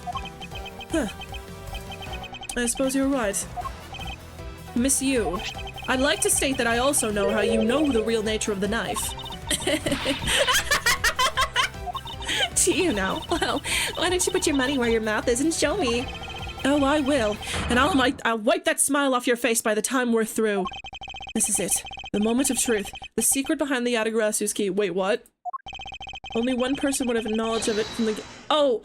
Oh, we're gonna accuse her of being the Yatagarasu. I see, yeah. Who would know from the start that the Yatagarasu's key could change into a knife? The Yatagarasu. Take that! There was only one person who would have known about the dual nature of the key. And that is? And that is the person who sent the Yatagarasu's key to the police. That is to say, the Yatagarasu herself. Are you saying that this lawyer is the great thief Yatagarasu? Monsieur, you used Mr. Rel to lure Mr. Faraday into a trap, didn't you? You, who profess to bear a grudge against criminals. Why? Why do something like this?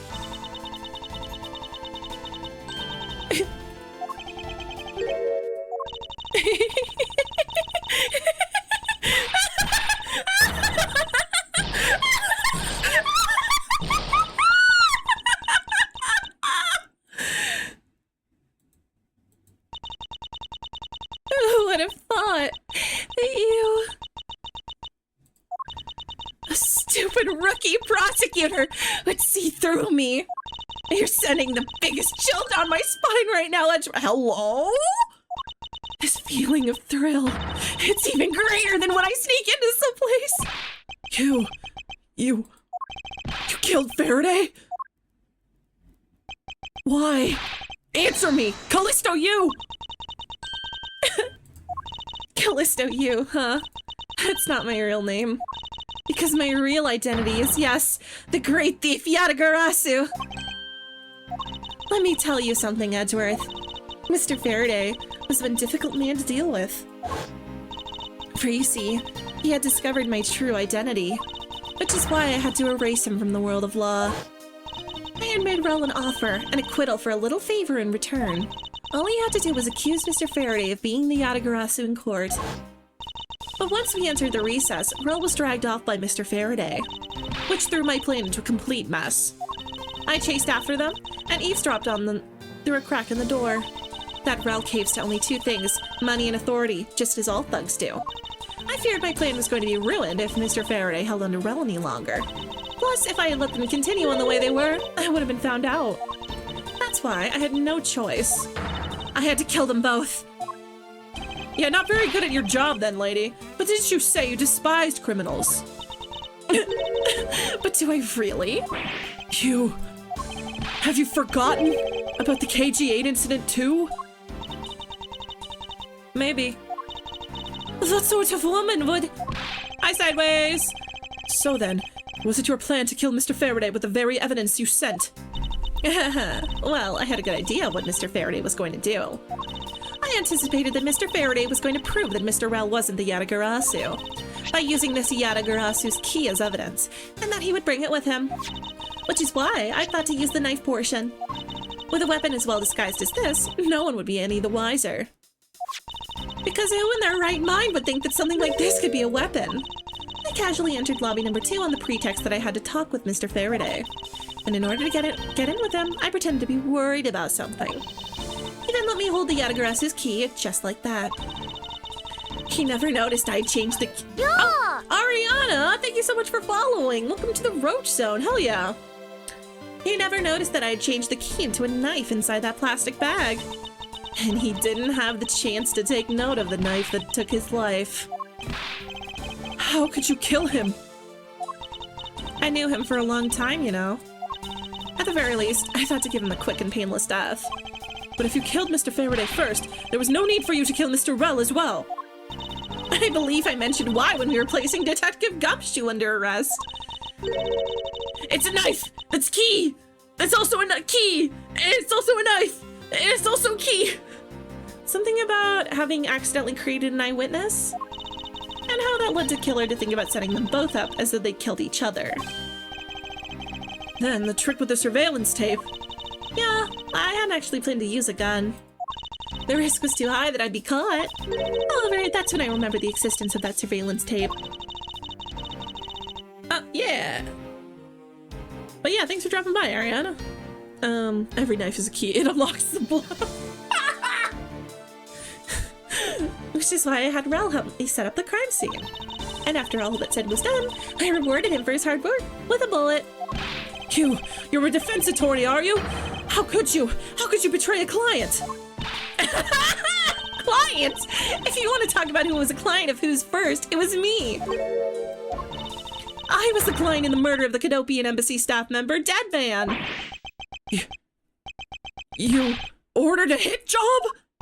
You still haven't figured it out, Mr. Bad. I had Deadman killed because he was about to give away info about the smuggling ring. Now, who exactly do you think would benefit from such an assassination? It can't be. You're... That's right. I'm a member of the smuggling ring. What? How could this... What is happening? You don't mean you're working with Manny Cochin too, do you? Maybe not. Guess you'll never know. So Yasuko also claims to be noble, but you're just another cold-blooded murderer. That's right, little girl. The Yatagarasu is just another killer. Be quiet. Yatagarasu. You can run from the law, but you'll never escape it. So just humbly accept the judgment of this court. Yeah, she is just throwing reveals out like crazy. Hey, Edgeworth. Did you know? The Yatagarasu has 3 legs. Do you know why that is? Its dick's huge. No? Let me tell you. It means that the Yatagarasu is more than one razor-sharp way to do her work. Oh, shit! Oh, God! Oh! She was strapped the whole time! You really are too naive, Edgeworth. You even handed the Yatagarasu's key right to me without a second thought. Everything may not have gone according to my plan, but I'll still gladly take it.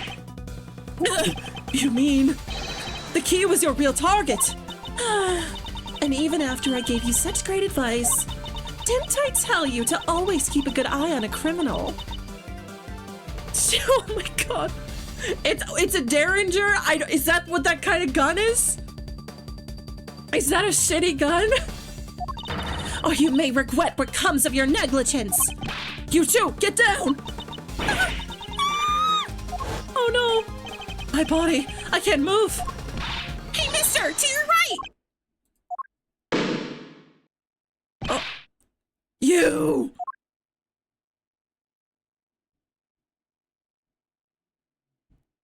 Did he get... Oh, he didn't get shot. He almost got shot in the shoulder. Wouldn't that have been funny? Tiny 2-shot thing, basically no barrel. I see. Are you all right, Francisca? I'm perfectly fine, Miles. Her voice is shaking, but it looks like she's unharmed. Where did Kay go? That's a gunshot. Oh, shit. That's not good. This is, what's happening? Oh, thank God he's alive. Sorry, but it looks like she got away. I called the precinct. They should have a perimeter set up soon. Detective Bad, are you alright? I heard a gunshot. I'm okay. Just got another hole in my jacket. Oh God. He may say he's fine, but he looks quite shaken. But more importantly, boy, I mean, Mr. Edgeworth, Miss Von Karma, are you too hurt? I'm absolutely fine. I'm also alright, thanks to Kay. Speaking of Kay, where is she? Huh, I don't know. She just sort of disappeared. Huh. I'll go look for her. Oh, and hey, Detective Gumshoe. Yeah, sure. Detective Bad, sure. I'm sorry I doubted you. Don't worry, sir. It's not your fault. Well, I lied to you guys too, after all. I heard about what happened. From Kay. Lying while giving testimony is still unforgivable. But in this case, you were protecting Kay and her feelings. Looks like you just might have what it takes to be a real detective. Aww! Now, don't you ever lose that detective spirit, okay? You got it, Pops! Pops? That's one too many detective dramas recently, have we? He's like a father figure to me. He's like the father I literally never had. That's perjury, but literally everyone does it here. Yeah, I don't think it's a crime at this point. Try to single-handedly destroy the cheery atmosphere with one snarky comment. I should get back to the investigation. I swear, I'll catch you if it's the last thing I do. Be careful, Detective Bad, and take care. Thanks. Well, I'm off. Maybe we'll run into each other again someday. It's basically just jaywalking at this point, yeah. Thanks a bunch, pal. You're the best. You really did find out the truth behind everything. Yes, well, I'm glad we solved everything before you were taken into prison. Oh no, Angie. I can't believe how much trouble I caused you with my testimony, Detective Gumshoe. I wish no problem, really. I mean, I lied too, so I didn't help anything. It's really not your fault, Your Honor. Well, even if we didn't have his honest testimony, I think Sister Sawyer would have found it as a fate to get you convicted on her behalf. Yeah, I can't believe I was about to get fired in my first week as a detective. Huh. Courts is so much more exciting if everyone can just lie. We should do a trial where everyone's allowed to just lie about anything and see what happens. Huh. Well, so long as you're not fired. You should work hard, give all that you have, and perform your duties well. Oh, and one more thing. I left a present for you with me.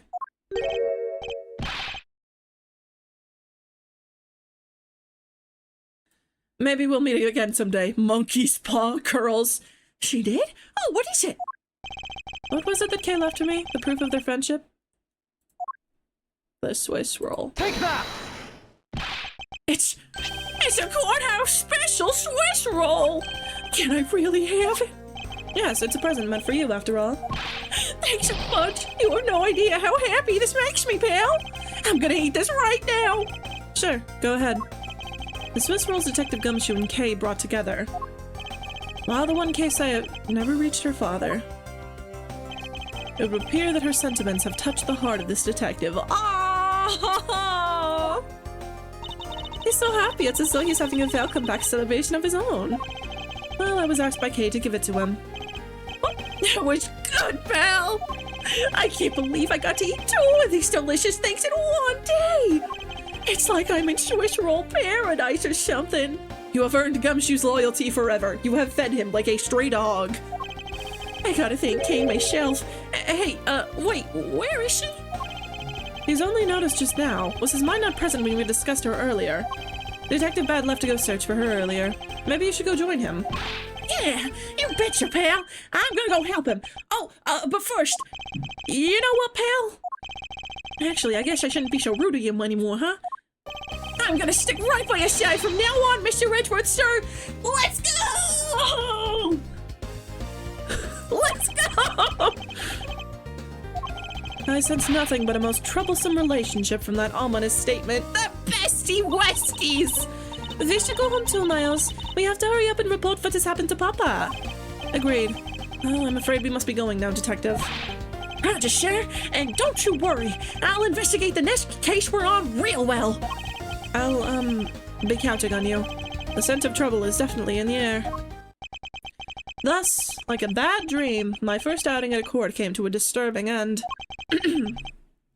A few months later, I was finally able to properly stand in court as a prosecutor. But the detective in charge of the investigation was, as I dreaded, Detective Gumshoe. After that, he became my direct subordinate. I have tried, but words fail to describe the immeasurable suffering he has caused me. But I suppose that's just how things are. You can't get rid of him, he's too lovable. As for the little girl who suddenly disappeared, she's now... Yay! So, do you remember now? Yes, I remember everything. Kay, it's been a while. Hey, you sure grew up a lot. Of course, but thank goodness. I thought you two had totally forgotten about me. You know, I was really worried about you after all that. Where have you been all this time? Gummy, I didn't know you cared. After my father died, I went to go live with my mother's relatives. They lived really far away, so I wasn't able to come back here all that much. Oh, is that what happened? Oh, I'm just glad you're all right. So, does it all make sense now? You betcha it does. Oh, you know what? I was going through my father's bookshelves recently, and... Hold it! Actually, there are still a number of things that don't make sense, Kay. Huh? First of all, why did you come all this way to see me? And second, why are you calling yourself the Yatagarasu? The Yatagarasu is Callisto Yu, the woman who killed your father! No, you're wrong. The real Yatagarasu was my father. Huh? Mr. Faraday was the Yatagarasu? Like I said, I was going through my father's bookshelves recently, and I found a secret diary hidden among his books. I have no regrets in choosing to walk the path of the Yatagarasu. That was written in his diary, and that's how I know for sure. But that's impossible! What's with that look? You don't believe me? It wasn't just the expression on my face. I clearly said it was impossible just now. Alright then, how do you explain this? It's a way of disarming any security system of the user's choosing. Yeah, that's Little Thief. Truth be told, this is the Yatagarasu's greatest secret. And this little gizmo was used by my father. Wow! Mr. Faraday wasn't just a great prosecutor, he really was a great thief, huh? Yeah, my father worked really hard to steal the truth. But he was killed. And the Yatagarasu is no more. But despite that, the Yatagarasu has been spotted again recently. Someone other than you. Here, Mr. Edgeworth. Take a look at this article. The Yatagarasu sent the embassy a calling card. Yeah, meaning this person's a fake. I'm almost certain this Callisto Yu lady is behind it. Because the real Yatagarasu would never send something like a gaudy card out. But the Yatagarasu did send a white card along with anything to be publicized. That's what Detective Bad told me 7 years ago, if memory serves. Well, as soon as I heard the news, I got all wound up, and I knew I couldn't just let it go. Pardon me. So, I searched you out, so that I could obtain the truth behind the Yatagarasu. Because if anyone can help me find it, I figured it's you, Mr. Edgeworth. So, you're saying that I have your father's and Mrs. Yu's identities backwards? Yeah, because the real Yatagarasu is noble to the end. And I want to revive the real noble Yatagarasu. If I don't, my father will never be able to rest in peace. Okay. Hey, you're so honorable. I don't care what anyone else thinks. I'll always be there to cheer you on, pal. Yeah! Even if you are honorable, a thief is a thief. And if you are plotting to commit a crime, then I'm afraid I can't be complicit. Mr. Edgeworth? Oh, you guys should not make it easy for me. Who am I supposed to support now? Mr. Edgeworth, what I want from you is not to steal something. What I want is the arrest of that evil woman. That evil woman? You mean Callisto Yu? I think it's too hard for me to catch her all by myself. But I thought that since you were able to expose her for who she is, then maybe... Please, Mr. Edgeworth, won't you help me? Come to think of it, I do believe I owe you. Huh? Owe me for what? When Miss Yu made her escape, it was you who saved my life. Furthermore, you helped me with the investigation today. I am not so rude as to leave favors unrepaid. Then you mean... Yes. That case has been weighing down my soul ever since that fateful day. Perhaps the time has come to settle things once and for all.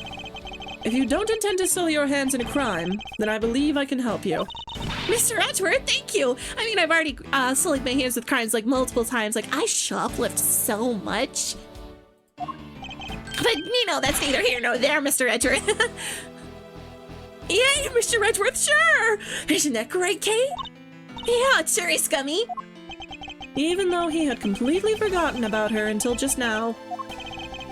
What is with their chummy relationship? They're besties! They're bestie-westies! The great thief Yatagarasu.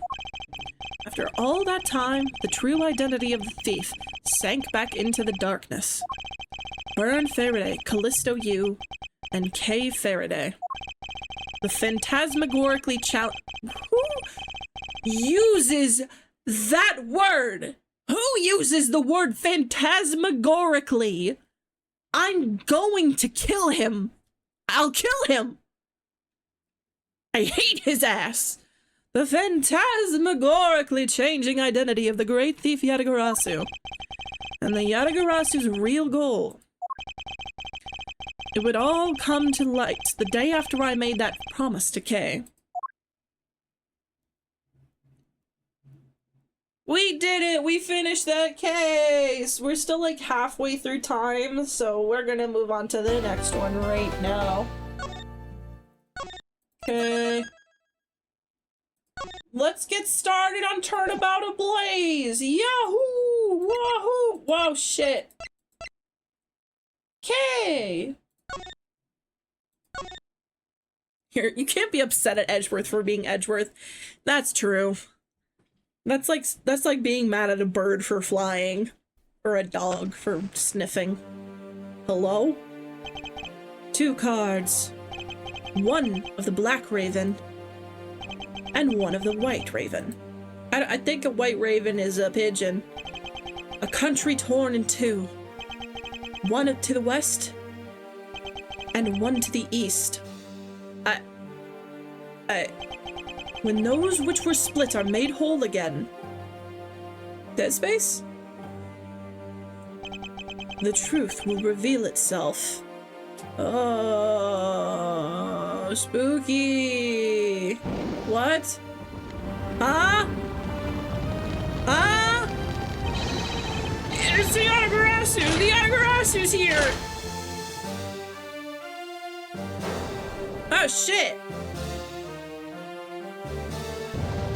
What? You accursed Yatagarasu! Kay, you! What? Huh? So I remember who the culprit is in this case, because I distinctly remember the culprit of this case has the most insane breakdown that I've seen in a good long while. I mean, like, not going to like the levels of like some of the later games, like, because some of them are like just like they're less Ace Attorney breakdowns and more like Danganronpa executions at that point. But I distinctly remember this one was insane. Like, yeah, yeah. It's so nice, almost dreamlike, to finally have the chance to relax and sip some tea. Especially after what a whirlwind the past few days have been. On my return flight, I was dragged into a case involving an Interpol agent's murder. The next day, I investigated a kidnapping and a murder at the Gay Waterland theme park. And later that night, a detective's dead body welcomed me back to my office. He has had one hell of a 2 days, holy shit.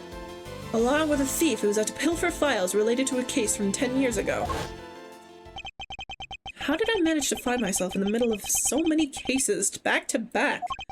Well, at least I have today. All I ask is that I be allowed to spend it quietly. I give it 1 second. Mr. Edgeworth! This is big! Big, I tell ya! Hey, what's wrong with you? Where's your enthusiasm? And suddenly, the phrase, the fragility of dreams, comes to mind. What are you talking about, fragile dreams? Come on, let's go! The fake Yatagarasu isn't just gonna find herself, you know. Well, if you must know, it's possible that I was paid a visit last night by your fake. Say what? Say what? Say what?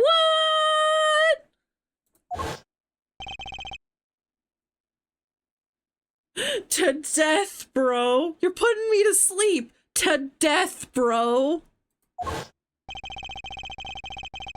Unfortunately for us, the thief managed to escape. But even now, we're still looking for this criminal. However, I must warn you that we've only had a few hours to search so far. So I must insist that you be patient on this one, Kay.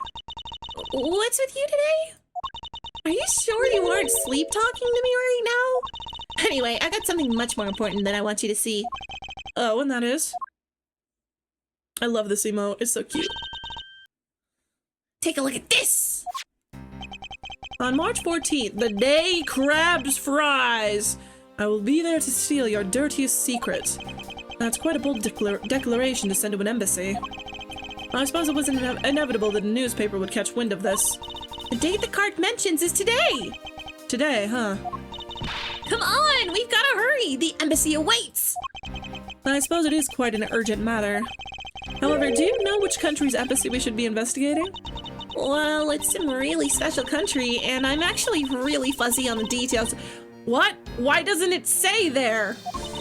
But never mind that! Where's all your energy? Why are you so lackadaisical today? I'm not, Kay. You're just too wound up. Well, then... He's like rubbing off on her. No one uses the lackadaisical. Good lord. Well, then you should get too wound up too! Besides, because this just might be our chance to catch that woman! You mean Miss Yu? The woman who killed Kay's father, Byrne Faraday, 7 years ago. They probably want to avoid drawing too much attention to the specific embassy. That is a good point. Callisto Yu. She claimed to be the great thief Yatagarasu, and then disappeared from the courtroom. She makes me so mad! The phony! Everyone knows that the real Yatagarasu would never send something like a calling card!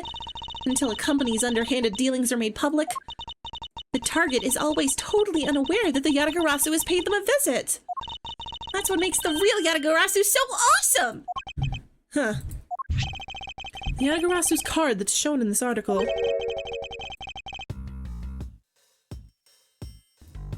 It looks to me as though it could be genuine. See, that's the thing. Whoever it is, that person isn't the real deal, but has knowledge of the Yatagarasu. If this isn't a clue that that woman's involved, then nothing is. She's so ready. Come on, Mr. Edgeworth! Out the door you go! Wait, there are a few preparations I must make before we go. There's something interesting about this card we found last night here in my office. It's of a different color than the one in the article, which makes me wonder why. What's up? Any reason why you're boring a hole through the newspaper with your eyes? No, no reason at all. Very well, seeing as how Miss Yu is also someone of a special nature to me, I agree there is some merit to be found in investigating this. I knew you'd come around! Let's go! The day crabs fries. By the light of this night's glorious moon. We are ready! We are ready! Welcome to our nightly outing! And this is where our tale begins.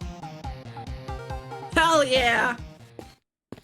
This is the real reason Edgeworth wanted to go.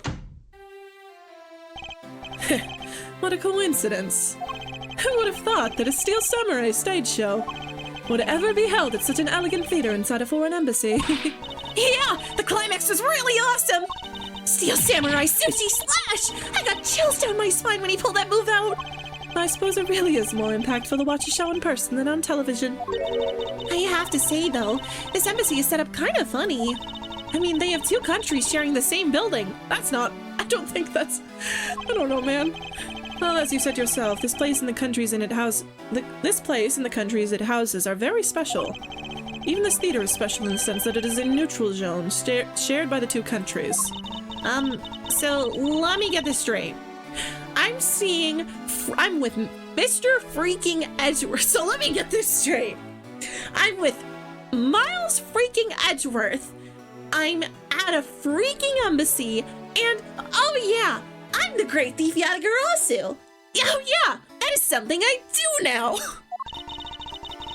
The Steel Samurai show just now is being sponsored by one of the two countries. The one that's called the Kingdom of Alabast, right? Yes, it would appear that the Steel Samurai is very popular in that country as well. Hi, Nate! So let me get this straight.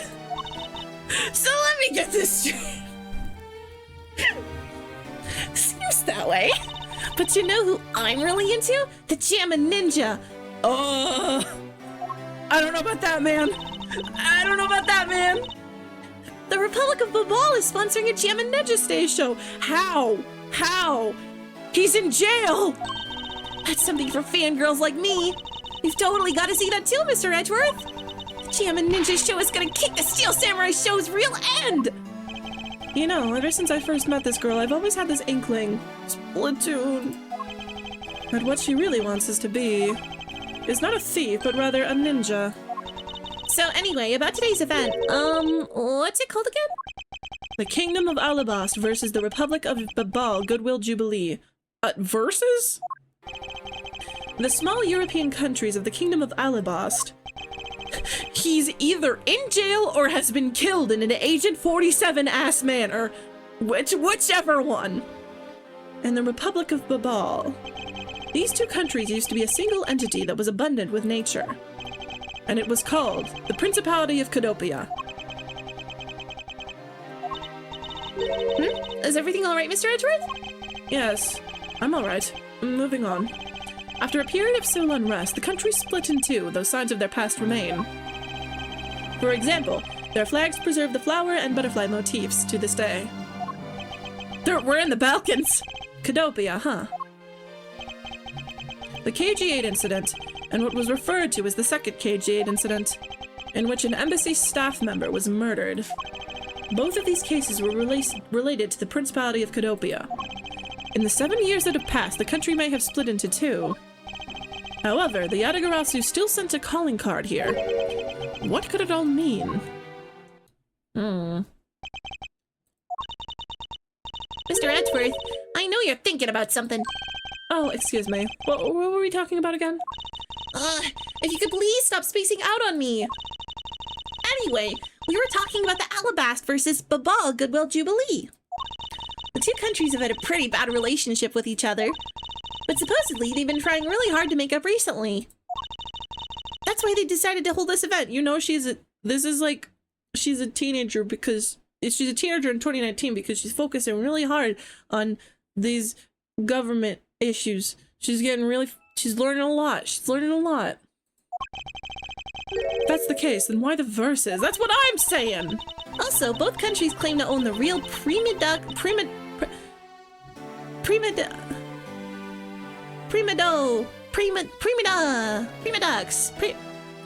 statue, a natural treasure to both. They're both planning to have them publicly evaluated today to see which one's the real deal. Kate, need I remind you to take care and not succumb to your thieving desires? Oh, when it comes to treasure, I can't help myself. You know that. She had better be saying that in jest. Hey, I can read your body language, you know, and you've got it all wrong. Look, I'm here to do some investigating. Ace Attorney investigating, I tell you. I know. And although we don't know if the Yatagarasu will really make an appearance, I suppose we should still spend some time examining this place. Let's look around. Hello, ladies. You know, I've seen a lot of these shows in a bunch of other places, but today's show, it was like they went for a complete comedy, know what I mean? Yeah, and the last move, the Steel Samurai Sushi Slash, I couldn't help but laugh. I know, right? But that Pink Princess's moves were really stiff. In the middle of the show, I could swear that I heard their hip crack. Oh, I know, I totally thought that too. The Pink Princess is a bad hip, seriously. What were they thinking, you know? I suppose there was no grateful way to enter this conversation. Hello. 10 more minutes. No, and 5 more minutes. But isn't it really bad for me to spend time doing this? It's no use. Would someone please just tell me what I should do? You appear to be troubled by something. May I be of any assistance? Leave me alone. I'm trying to figure out just the right time to talk to that girl over there. If I mess up, it's because I'm talking to you right now. Somehow, I get the feeling he's about to fall flat on his face. Well, let's just do as he wishes and leave him alone. Hello. This is the perfect angle! Huh? Oh, my image! Travel across the vast world and into every TV set around the globe! A more honest approach to appearing on TV might serve your ambitions better. And we're here, reporting live from the Theatrum Neutralis. As you can see, tonight's audience is full of enthusiasm. Let's see what this member of the audience has to say. Well, okay, that was good. Okay, that was good. Let's do one more run through. Excuse me, but when you are ready to film for real, would you mind giving me a call? I sense that she didn't hear a single word I just said. Oh, hey, Lotta! It appears that the child is watching a video from the first season of the Steel Samurai. Go, go, keep on fighting until your last breath. Go, my hero, the Steel Samurai. Completely absorbed in singing the theme song, I say. I'll let the child watch in peace. Hello, Lotta. It's good to see you again. Where in tarnation are they? Come on, big scoop. Hey, mister, out of the way. Yeah, I'm talking to you. I seem to remember this woman from somewhere. Yet my instincts are directing me to not engage in conversation with her. Perhaps it would be best if I left her alone. Hello. Is there something I can help you with? I was wondering what is beyond these doors. The Babalese embassy is just beyond these doors, sir. Do you have some business with the embassy? Do you require immediate access? No, that's quite alright. Are you sure, sir? Anyone and everyone is always welcome in the Republic of Babal. Well then, since we're here. An embassy is in some sort of theme park, Kay. You're such a buzzkill. Okay. Is there something I can help you with? I was wondering what is beyond these doors. It's the Alabastian embassy. Now, unless you have some business with the embassy. Well, I suppose I can't really claim to have any business with the embassy right now. Well, you don't have to be so rude about it, Mr. Guard. Huh.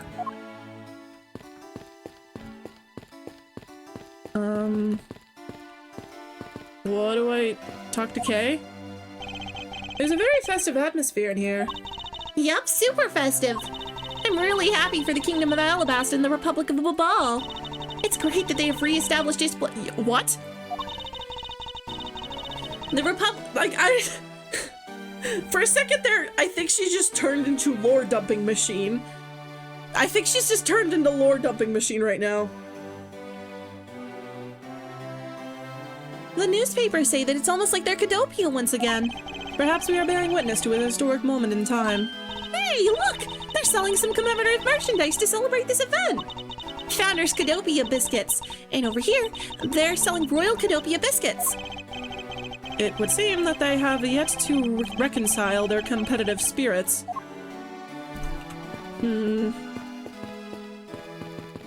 This? There are pamphlets about 2 embassies here on this table. It still looks weird to me. The country split in 2 a few years back, and they've shared the building and its grounds 50-50 ever since. Oh? I guess it's because they don't have the money to build 2 separate ones, huh? I should think that's not the reason why, Kay. I suppose I'll just help myself to one of these. There we go. Oh. Huh? What is all the hubbub? Ah! Hey, look! It's the Steel Samurai! And he's got his son, the Iron Infant, with him! Holy shit! Holy shit! No way!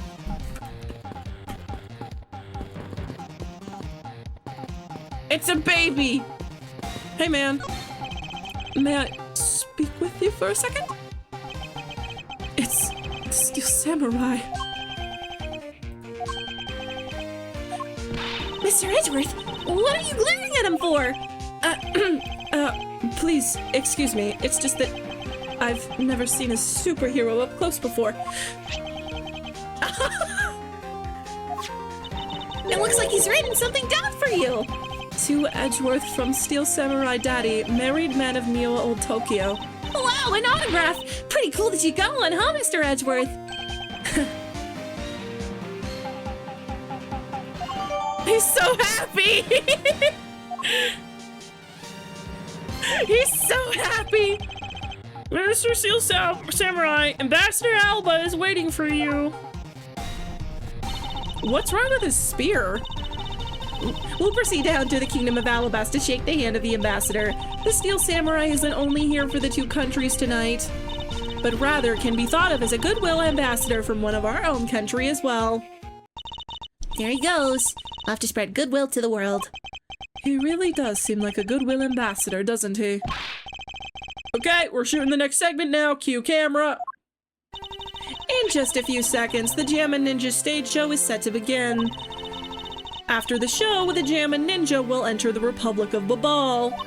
He is set to meet with the ambassador of Babal at that time. The Jammin' Ninja show is about to start. We gotta get back to our seats. Regrettably, I don't have much of an interest in ninjas. Well, the show will change your mind. Come on, we have to hurry. If we miss even a second of the Jammin' Ninja's awesome playing, I'll never forgive you. I suppose you're not about to give me much of a choice here, are you, Kay? He's having such an internal fanboy moment. Did they just, like, get a different guy for the Jammin' Ninja? That man is dead. I could listen to that, a ninja marked for death's lullaby song all day. His superb playing and that sad melody really brought a tear to my eye. Did you see the vibes coming from that ninja? Yeah, vibes, that's the word for it. I'm sorry, I don't know if you've played the what is it, Justice for All? I don't know if you've played that, but some shit has happened related to that. And his heart-wrenching voice. Now that's the Jammin' Ninja's greatest weapon.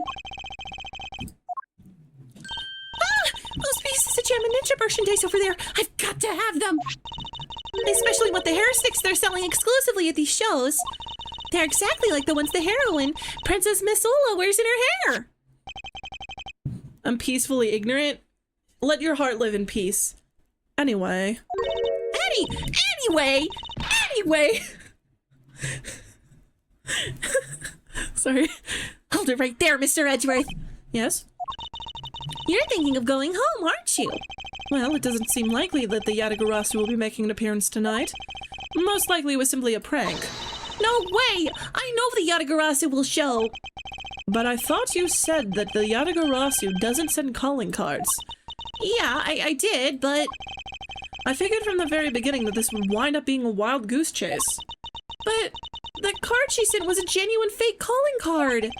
A genuine fake? Well, how can I word this? The Yatagarasu's mark that's on the calling card is exactly the same as my mark. Get it now? Oh, you've got a problem. Hello? The Yatagarasu has been spotted in Alabast. What? You hear that, Mr. Edgeworth? Ha! So you finally decided to show yourself, you phony! Hey, what gives? I'm sorry, but I'll need to search you before you may enter. What the? Hey, the Steel Samurai just waltzed straight on through without one. If you don't hurry up and let me through, my phony is going to escape. Okay, a country's embassy is considered to be a part of the country itself. If you don't go through the proper procedures to enter the country... Mr. Edgeworth! I'm going to enter through Babal and climb over the wall into Alabast.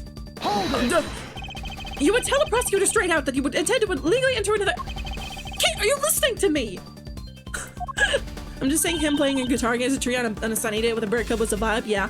Kate Faraday, and I'm coming through! Yes, and welcome. Someone stop her! Anyone! Oh shit! What's happening? What is he throwing it back for? Okay, where are you? Don't tell me you really did find some way over this fence. She's crazy. Ah! What? Fire! This is too big for us to handle. Looks like the Yatagarasu came to Babal too. Oh shit!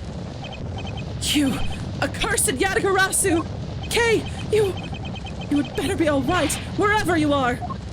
So this is how she ended up setting everything on fire. It was an accident! Hello?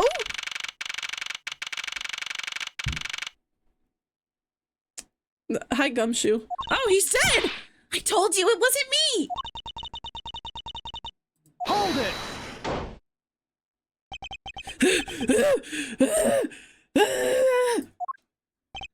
Kay, are you alright? Do I look alright to you? Now can you do something about this woman? Mr. Edgeworth! Detective Gumshoe, what is the meaning of this? Well, sure, it's, this. Hate it when that happens. It wasn't me!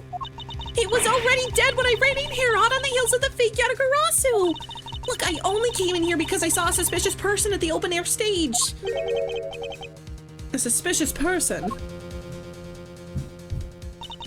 A long black coat and a hood over their head. I dare you to tell me that's not suspicious.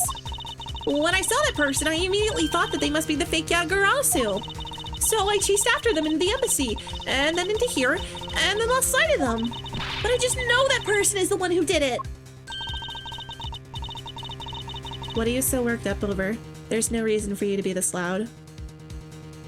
Why does she look familiar? Correct me if I'm wrong, but you're Agent Lang's secretary. Sheena, I believe your name is, correct? And if you are making an arrest, I assume that you have evidence that it was Kay who committed the crime. Is that also correct? You refuse to answer.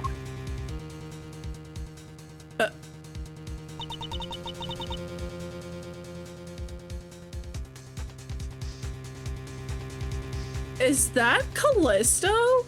I'm not insane, am I? You're merely a prosecutor in this country, meaning you have no investigative authority. Hey, pal! Just what the heck did you just said mean? If it happened there, it's under Mr. Edgeworth's jurisdiction. The end. And seeing how this building is sitting on our soil, we can investigate wherever we like. Unfortunately, Detective, embassies are a different matter. Huh? This office is considered to be a part of the Republic of Babal, which means that anything that happens in here defaults to the control of the Babalese government and Babalese law, giving them exclusive extraterritorial rights. Extraterritorial rights? Sure, do you really believe that the truth is out there? Basically, our country's laws do not apply inside the embassy of another country. That's what it was agreed to by our respective governments. Our authority is to investigate what was effectively nullified the second we entered into this place, which means we can do little here in this situation. No way, sure. Please leave this matter in Interpol's hands and go home. Mr. Edgeworth? Hey, you're not Mr. Edgeworth? Hello? In that case... Wait, is that... In that case, allow me to join your investigation. Let's go!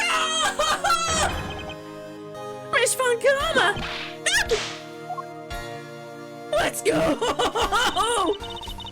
Ambassador Paleno, I truly appreciate you allowing me to join the investigation. It's really nothing. Manny was my secretariat, so of course I want to help you as much as I can. In fact, it's a blessing that Interpol agents were able to make it so quickly. Francisca. Well, I never thought I'd meet you of all places. This is an embassy, meaning you have no authority to conduct. Hold it! Already? What is it? Ambassador Paleno. And you are? I'm Miles Edgeworth, public prosecutor. I ask that you please allow me to investigate this case as Miss Von Karma's assistant. Assistant? Miles, what the heck do you think you're... Please, I implore you, Ambassador Paleno. Oh, very well. I'll be counting on the two of you, Miss Von Karma and Mr. Edgeworth. What did you mean by you'll be Miss Von Karma's assistant? I don't exactly have a choice, do I, Detective? If I don't become Francisca's assistant, I can't participate in this investigation. Huh, there you go again, running the mouse with such an aloof expression on your face. Dude, I missed her. I know it's only been like an hour since we've seen her, but I did miss her. Francisca, please. I don't know what you're planning quite yet, but at least I do know one thing, that you're now my subordinate. Whoops. Just remember that my whip is always ready to fake you, should you have a brain lapse. Of course, I'll keep that in mind. If you are done playing games... Right, let's begin the investigation. The Ace Attorney investigation. By the way, Detective, I suppose it's a bit late to be asking, but why are you here? Well, better late than never, I guess, sure. I was placed on guard duty for the Babylese embassy today. And why are our police guarding an embassy? Well, on account of the card they got from the Yatagarasu. They called us up and asked for our help, sir. Oh, and because we've been searching for the Oh, what the hell? Get out of here. What is happening? The 3 times? 3 of them?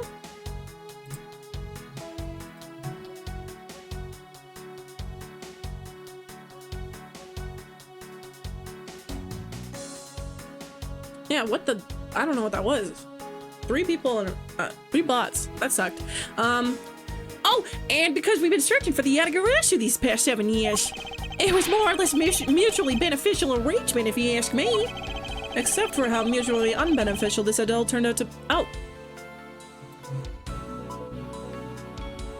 Why is the message still there?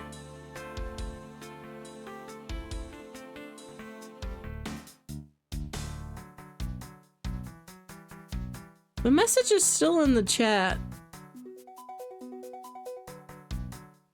I don't know how to... Oh well, I'll just not worry about it. It's not there on the screen, so... It looks like you failed to competently perform your guard duty yet again. Ah! Look forward to your next salary negotiation, although it's out of my hands. Oh, but sure, if it gets cut anymore, I won't be able to buy even instant noodles anymore. Oh no! Let her go. Kay, are you alright? You believe me, don't you, Mr. Edgeworth? You don't think I did it, right? Yes, of course I don't. And I promise to prove that it wasn't you. That's enough chit-chat. You can investigate all you like, but it's only a matter of time before we take her in. It would be wise of you to give up while you still can. No, I don't think so. Kay isn't lying, and my investigation will prove that to be true. Go ahead and try then, if you're that confident. I can't allow this to continue on this way. I must prove her innocence post-haste. No, I don't know why I thought that was Callisto. They don't look anything alike. A small personal safe. This was Mr. Cochin's office. So has he stored his most important documents in here? Ah, of course it's locked. It appears we won't be able to open it without the key.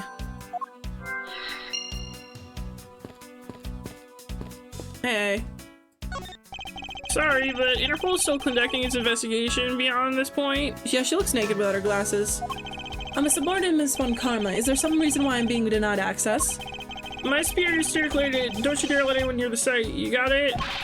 If I let you examine the site, my superior would get really angry at me. You know, Mr. Edgeworth, I feel really bad for the guy, so why don't we do as he says? Yes, I suppose we might as well.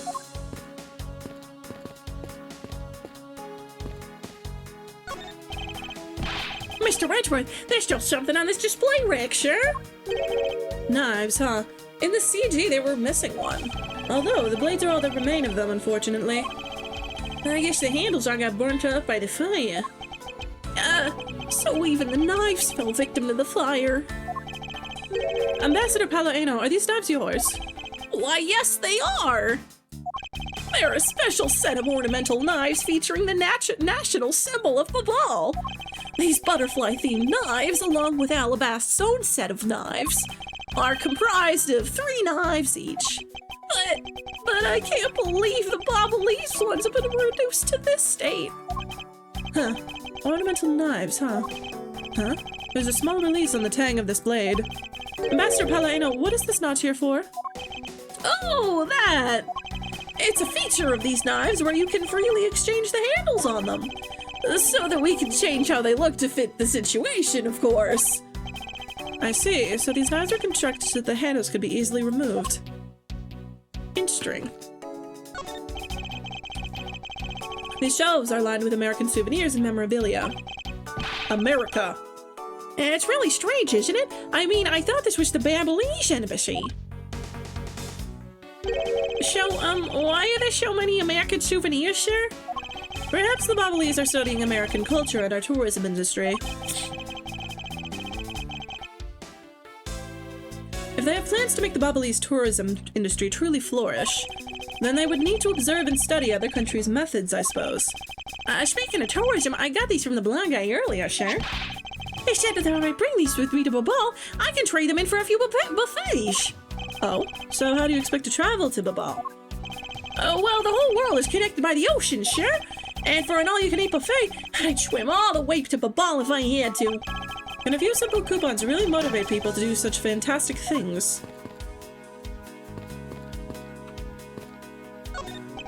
It looks like this was once a magnificent grandfather clock, but it has fallen victim to the fire. Hey, Mr. Redworth, is it okay for me to talk about the clocks in my house, sure? If they're unrelated to the case, I hope that you will refrain from sharing, but... Well, there's this one clock that I made by myself, but the time on... That's quite enough, Detective. Oh, he made his own clock. That's delightful.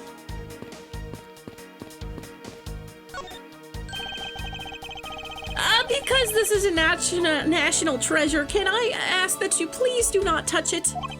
I'm afraid that the only ones allowed to touch it are myself and the Secretariat. Hold it!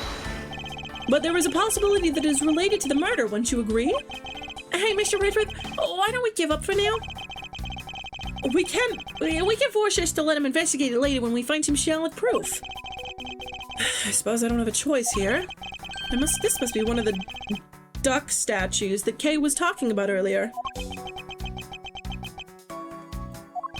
Is it just me, or does this man look just like the Steel Samurai? That could be twins.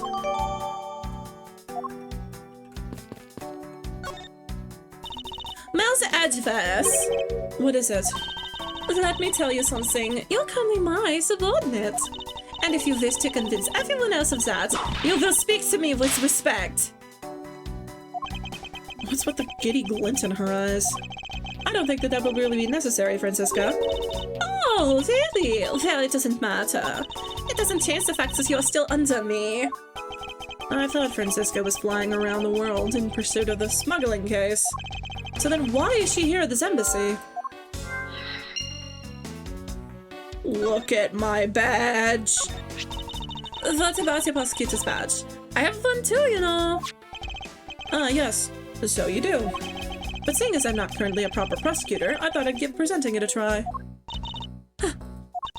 Is that any way you asked for you to act towards your superior? Whoops! As if threatening a whipping is the proper way of lecturing someone. Look at this thing I got. Ms. Von Karma, what do you think of this piece of evidence?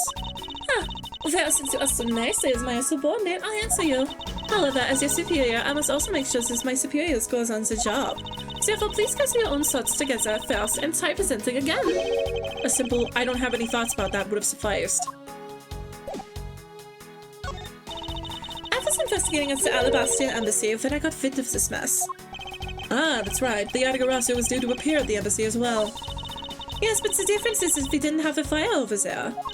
Also, there was an incident at the Alabaster embassy as well. But I left Agent Lang in charge of that case and came over to the Balbali's embassy. Ah, so Agent Lang is here as well, huh? I see you've met.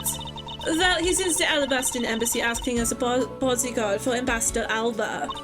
However, he seems to have a different reason for his being there. Talk to me. So, the suspect in the murder occurred in this office is as little girl I see. Is she perhaps trying to be Siatsuka-asu? Kay would never harm a soldier. Kay? You remember, do you not? About the case we investigated together 7 years ago. That girl is the daughter of the victim in that case, Mr. Faraday. Oh, so she's that feisty little girl. Kay has been on the trail of the Adagarasu, which is how she ended up here. Looking for the one who took her father's life. I see. Kay's trying so hard, but you know what? The Yatagarasu just keeps on tricking us all. Huh. How so? The Yatagarasu sent a card saying, I'll be there to steal your daddy's secret. But all we've had is an arson and a murder. The lab boys are going in circles. You know what this is, sirs? It's a breach of contract and it's going on the rap sheet. If you ask me, I'm perfectly fine with the fact that nothing was stolen tonight. I do wonder, though, if Callisto Yu really is the Adagarasu. Another one? Go away!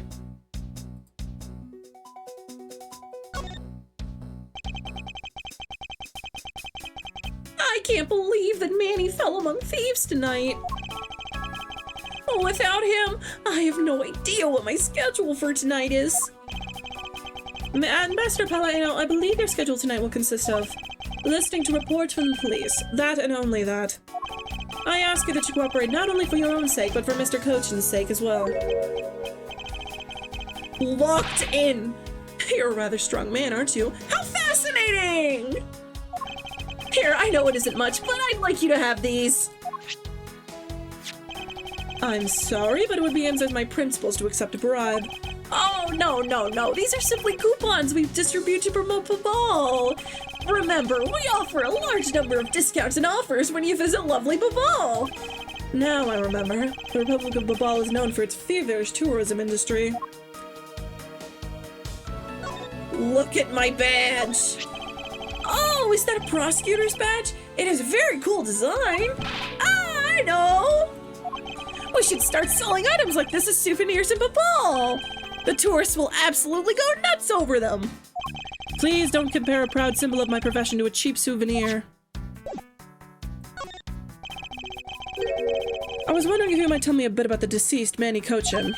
He was my secretary in the embassy secretariat charged with running the whole place.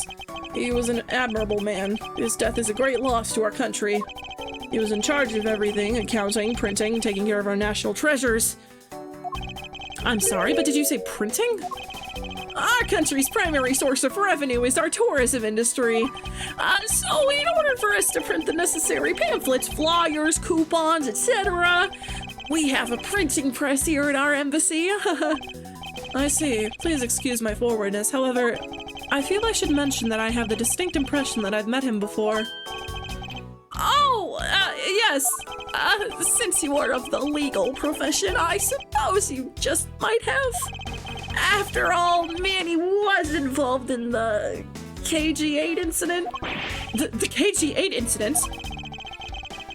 The defendant who was found innocent in that case was Manny. So yeah, Mr. Cochin is the same man as the one in that case. It's been 10 years. Manny recovered personally from that case and dove enthusiastically into his job. He was the one who planned this event and was to oversee the embassy's renovations. It really is a shame. He had such a bright future ahead of him. What exactly did you mean earlier by renovations? Oh, we can't have tourists and visitors to our embassy to think we're a poor nation, can we? So renovating the embassy is something of an investment. We may have a rather paltry budget, but we're trying our best to make do. However, I guess the only person who could have helped us do our best is no longer with us. I don't know what voice this is. Look at this. Ambassador Palladino, I was wondering if you might have some thoughts on this. I think you would know more about the case than I. So let me make it up to you for not knowing anything about that with these coupons! Thank you. However, I feel I must decline. Hey! Okay, let's look at the body. So, our victim was the secretariat of this embassy, I take it. Manny Cochin, I heard that he was an admirable person. Fairly admirable. The cause of death is a stab to the base of his neck. He was lax in watching his back. We were fortunate Sapphire missed our victim's body for the most part. If Sapphire had found a bit longer, it would have been identifying him a hassle. Also, the age rating of this game would have gone way up. Like, way up. Because we would have seen, like, his body bond and shit. It would have been really gnarly. So Mr. Cochin was stabbed to death in the middle of a raging fire. What in the world happened inside this room? Hey, what is that? Let's look at that last. Is this knife the murder weapon? Some preliminary testing has been conducted. According to the results, the blood on them matches the victim's blood. The blade's shape was also found to be consistent with the stab wound. I suppose this means that we now know that the crime was committed with this knife. This knife's got some really fancy ornamentations going on, huh, sir? This thing practically screams Yahtzee at me, too! Oh no, it's also covered in blood, just like the last thing that I said was Yahtzee. Huh, but the handle is pristine. There's not a single drop of blood on it. Speaking of the handle, I believe it has a butterfly motif. It's very beautiful.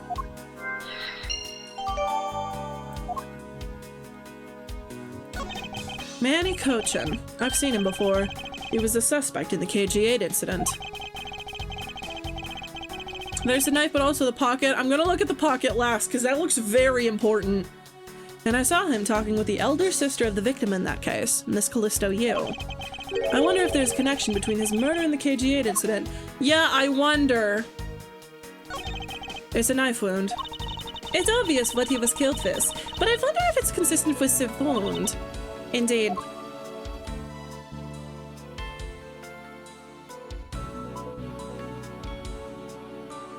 Yeah. Huh. There appears to be something in his pocket. Oh! His key. It can't be.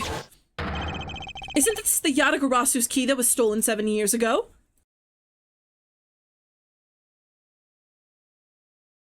There we go. What? But that's... Huh? 7 years ago? Oh!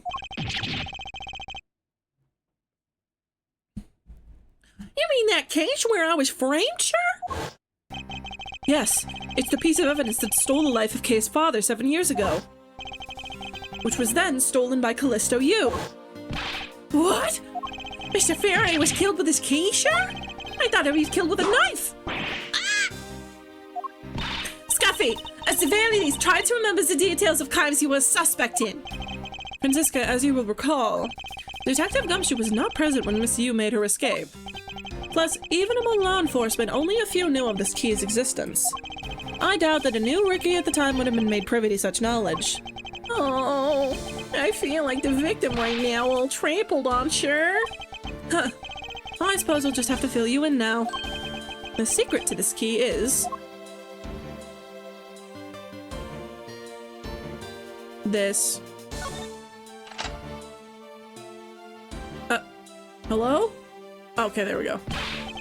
Oh! Wow, that's amazing, sure? It's like some kind of magic trick. It's also a gun. Yadagar's key. Okay. I knew it. This is the same exact piece of evidence that Miss Yu took with her. I remember this beautiful pattern in the blade. I remember this as well. It's a vine motif, isn't it? Yes, it looks like two interwoven vines crisscrossing down the blade. Vine, sure? I think it looks like a bunch of stars, if you ask me.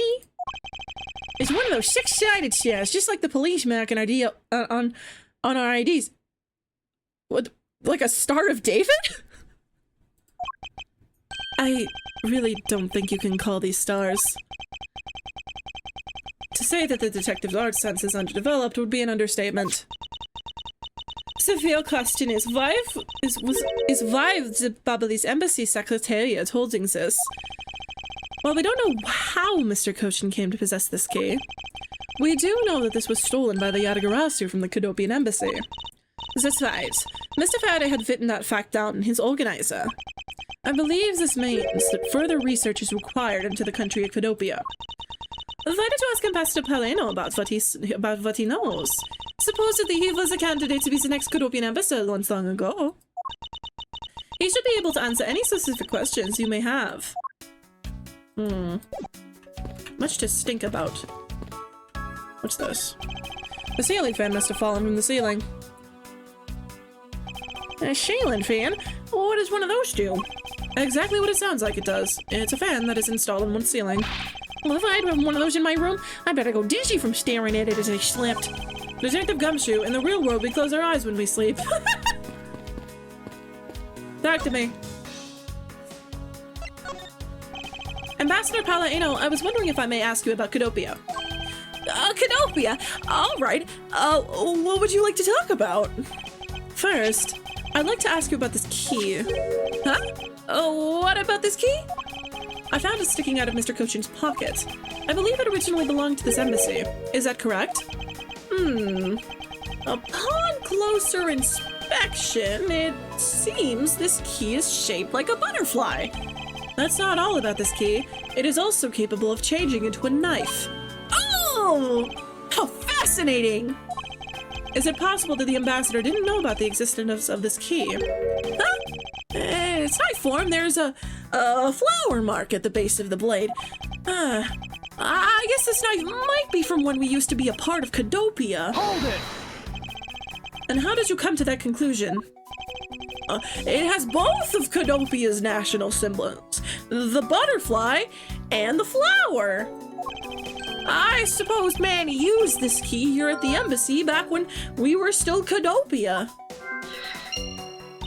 Ambassador Palladino, this key was stolen from the Cadopian embassy 7 years ago by Callisto Yu, otherwise known as the Great Thief Liatagarasu. Oh, really? You were not aware that Miss Yu had broken into this embassy at that time. I'm sorry, I can't be of much help. I'm not very familiar with the details, you see. It's a butterfly knife, but it has a goofy-ass key. I only became the ambassador after Babal became its own independent nation. But if Manny were still alive, he would probably know about what happened back then. Mr. Koshin and Miss Yu knew each other 7 years ago. But that doesn't explain why I found the Yatagarasu's key here in the present. Okay, nothing for it. Let's do some logic. Okay. No. This? There we go. To steal your dirtiest secret. Is it possible that the dirty secret the Yatagarasu has out to steal is in this very room? Dirty secret. Francisca, you were in pursuit of some dirty underhanded dealings yourself, are you not? Something tells me that this is no coincidence. In that case, then, the person I'm looking for is here in the Balinese embassy, huh? The head of the smuggling operation. I think I just might need to ask Francisca about her smuggling case in more depth. Oh, wait a second. Oh! We know for a fact that the Yatagarasu's key was used at this embassy. Furthermore, we found it in the victim, Mr. Kochin's pocket, which leads me to think that perhaps it is the key to the personal safe in this office. Thank you, sir. Let's go try it out. It appears I was correct. The key that was left to us in the victim's pocket. It literally turned out to be the key to the next piece of the truth. What? Do you think there's a secret compartment in this safe, guys? Do you think? Maybe? Maybe? You don't know. Maybe? There's no way of knowing.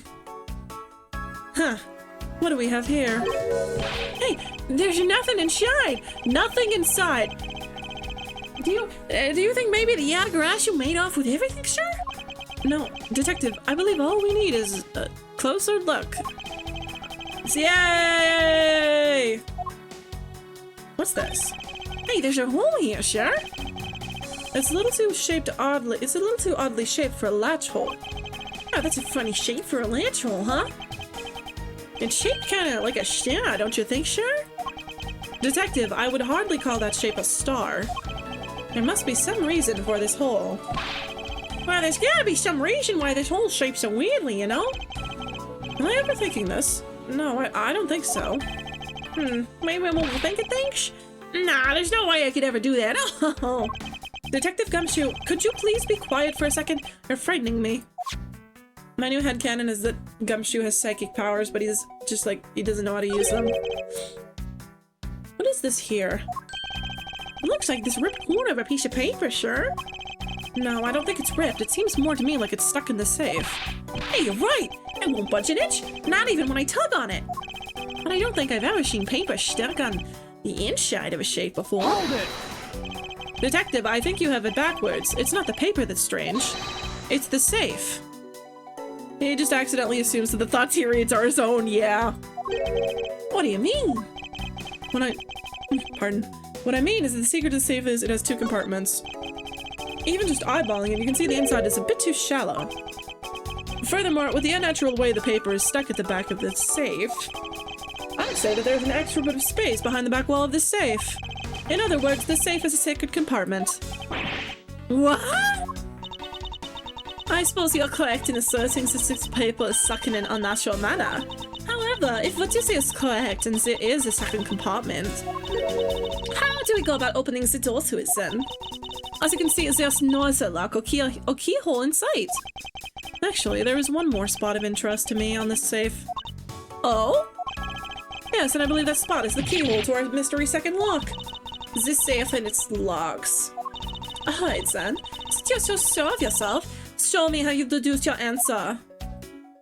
Okay. What is shaped like that? You shove the end. No. What?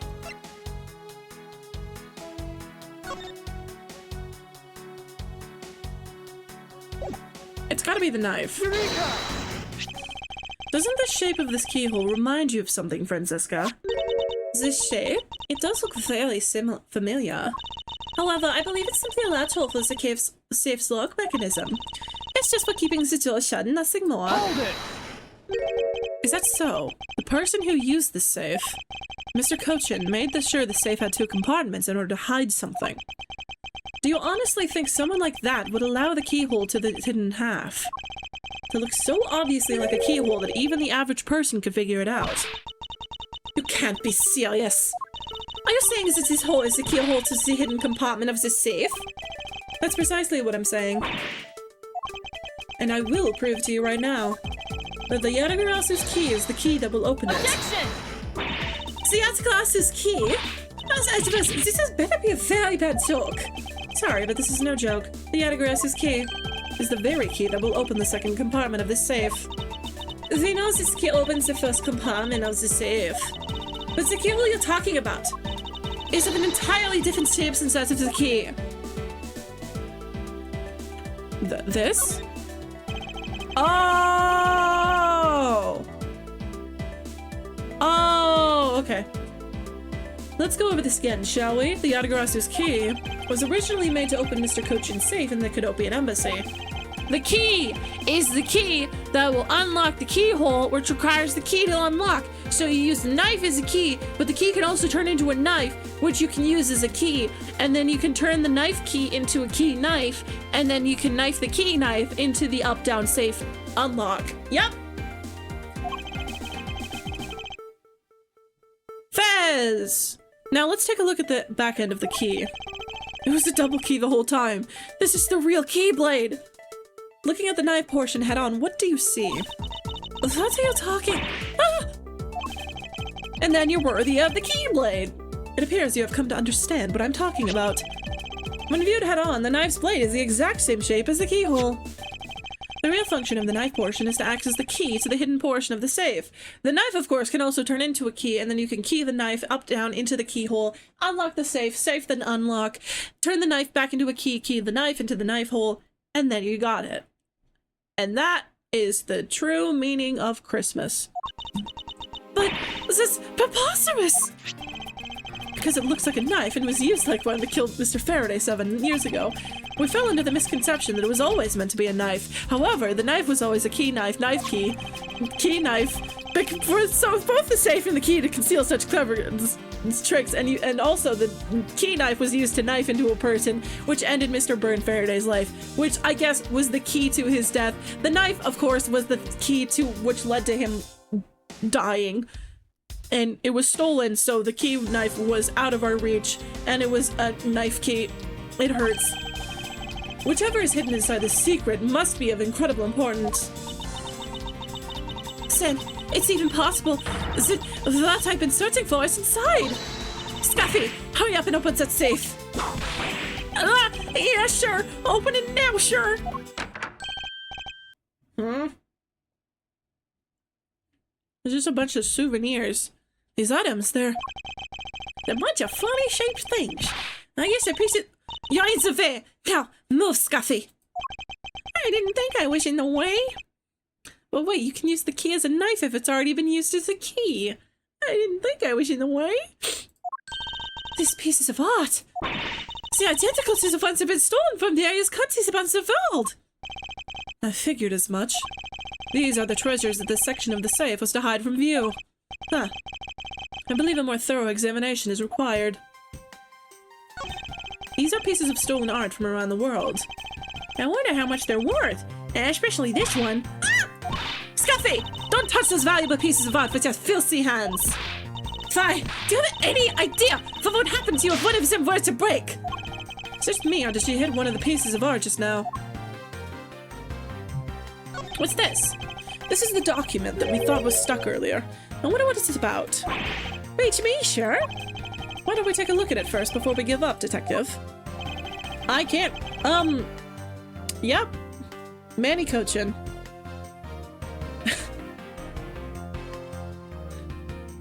It appears I'm having a stroke. Mr. Cochin's name is written here on the last page. I wonder what the significance of this document is.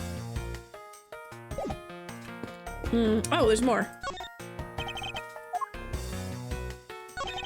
To build this sort of trick into one's safe is really something. Yes, you know how the safe has 2 compartments, but what was really impressive is at the end of the key was another key. I totally hadn't noticed. And it can be used as a key or a knife, and you can knife it, and someone used the key knife to knife into someone, which was the key to his death. And it was actually the key to the case the whole time, which the knife was turning into. Can you please shut up? Please? Please? Speaking of, I went shopping both ends of my pencil. But then when I went to erase something, I got all paranoid that I was gonna stab myself. Please refrain from dispensing our special brand of unrelated stories while on duty. Yeah, sure. Good lord. Talk to me, Franny. Francisca, when we last talked, you said that you were on the trail of a smuggling ring. Hey fellas, did someone mention the door to darkness? Now we need someone to use the more obviously key part to stab someone to balance things out. Agreed. I suppose the reason you are here right now is related to that. Yes. After analyzing the intel we've gathered from various countries, this embassy rose to the top of our list of sites to investigate. And this is what tipped us off. This accounting document. It's only one page of the whole thing, so we're not sure about all of the details. However, it's enough for us to grab on the tail of the beast. But you see, this type of paper was made only in the Principality of Godopia. Which means that somewhere in the countries of Alabas and Babar is the head. The one pulling the strings behind the entire smuggling ring. That's Francisca for you. She's amazing. Pursuing the case with all she has. Fascinating. Do you know what this says? Oh. Did I not pick it up?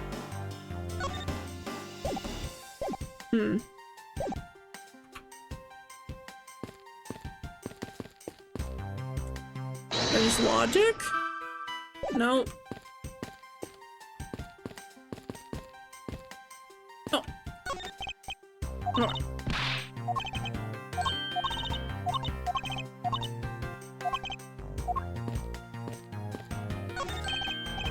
Hey, it's another butterfly! I believe it is the symbol of the Republic of Babal. Okay, there we go. A drawing this big on the wall of an embassy, it definitely conveys a sense of overwhelming patriotism. Meanwhile, Kay continues to be held hostage? Well, I've got a lot of patriotism too, sure. The reason I became a cop in the first place because I wanted to protect our country. A country which is definitely America, not any other country. It's not any other country. It's definitely the US of A that we live in. We live in America. Definitely not Japan. I don't know what Japan even is. You may want to, Detective. However, I've yet to see the fruits of your desire. You don't have to be so blunt about it, sure. Let's talk. While you were on guard duty, did you notice anything unusual? Well, I was on watch inside the embassy. But unfortunately, I didn't run into the Yatagarasu, sure. But I did talk to an officer who was on duty during the border between the two embassies, who told me that not a single person crossed through the boundary during the incident. You live in San Fran, Tokyo. Yeah. The United Japans of America. Japanica. I see.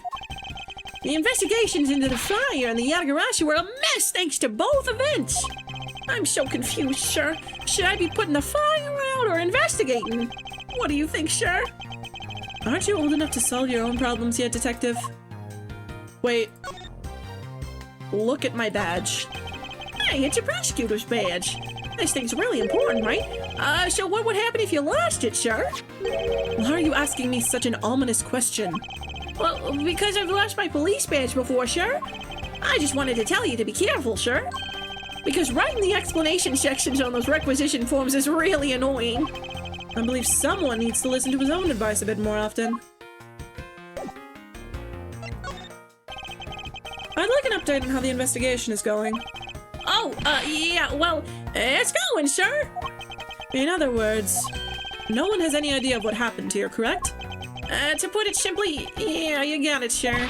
But we do know something happened in this room, sir.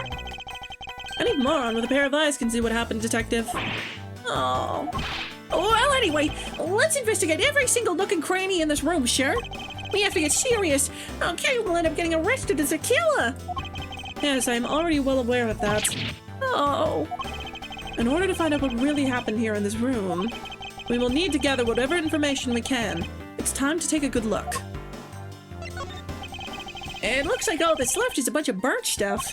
But, well, I guess we've got all the info we need now, huh, sure? Yes, it would appear so. But, you know, after all is said and done, I still have no idea what's going on. Nope, not a clue, sir. I just can't figure it out. Huh, Detective Gumshoe, it's nothing to get so worked up over. Oh, you mean I should use that thing, huh? Defunction? No, that's not it. Projection? No, that's not it either. I think it sounded like... Oh, I've got it! Lock it! It's logic, Detective, logic. Now that I've collected some information, the next step is to connect a few of them together to see if I can make sense of this mess. I can't believe there's a secret door inside the safe. I guess the stuff inside must be really, really important. Yes, they appear to be quite important. Little figures and stuff. I wonder how much those are worth. Knowing that they're stolen merchandise, I would say they're probably priceless. Their value is probably worth more than what you could ever hope to make in your lifetime. What? You're kidding, right, sir? I mean, they're so small. Well, we're talking about purchasing it with your salary, Detective, so... Oh, okay, then. I guess those pieces of paper must be pretty valuable too, right? Yes, I assume so. I'm actually quite curious about them. Even if they are not physically worth much, great care was taken to hide them, which means they must be very important documents to someone. I wonder if the papers in the safe might be related to that other document.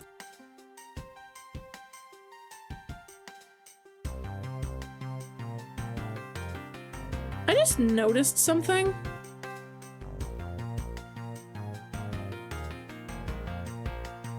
I don't know how long this has been here, but on OBS, on the window capture of,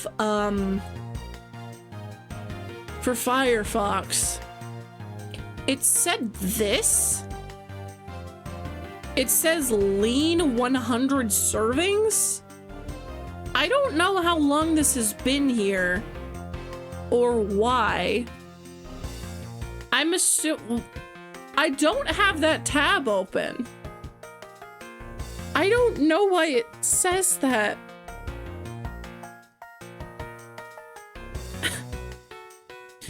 You could say this is the room where it happened, sure. Damn it, Detective, I told you I stopped liking Hamilton years ago.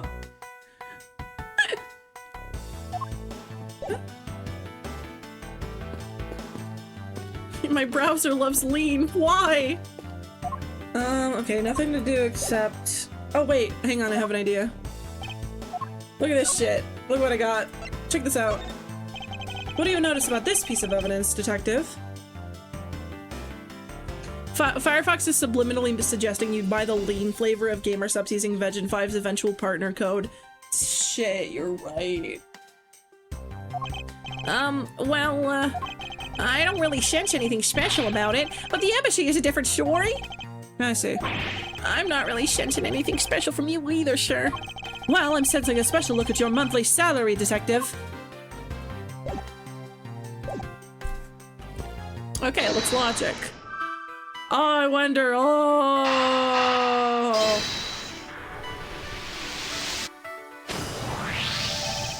The design on the knife's handle.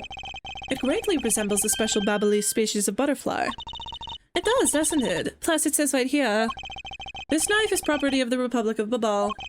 Perhaps this means that the knife used in the crime was found right in this room. Right. Yes. Yes. Yeah.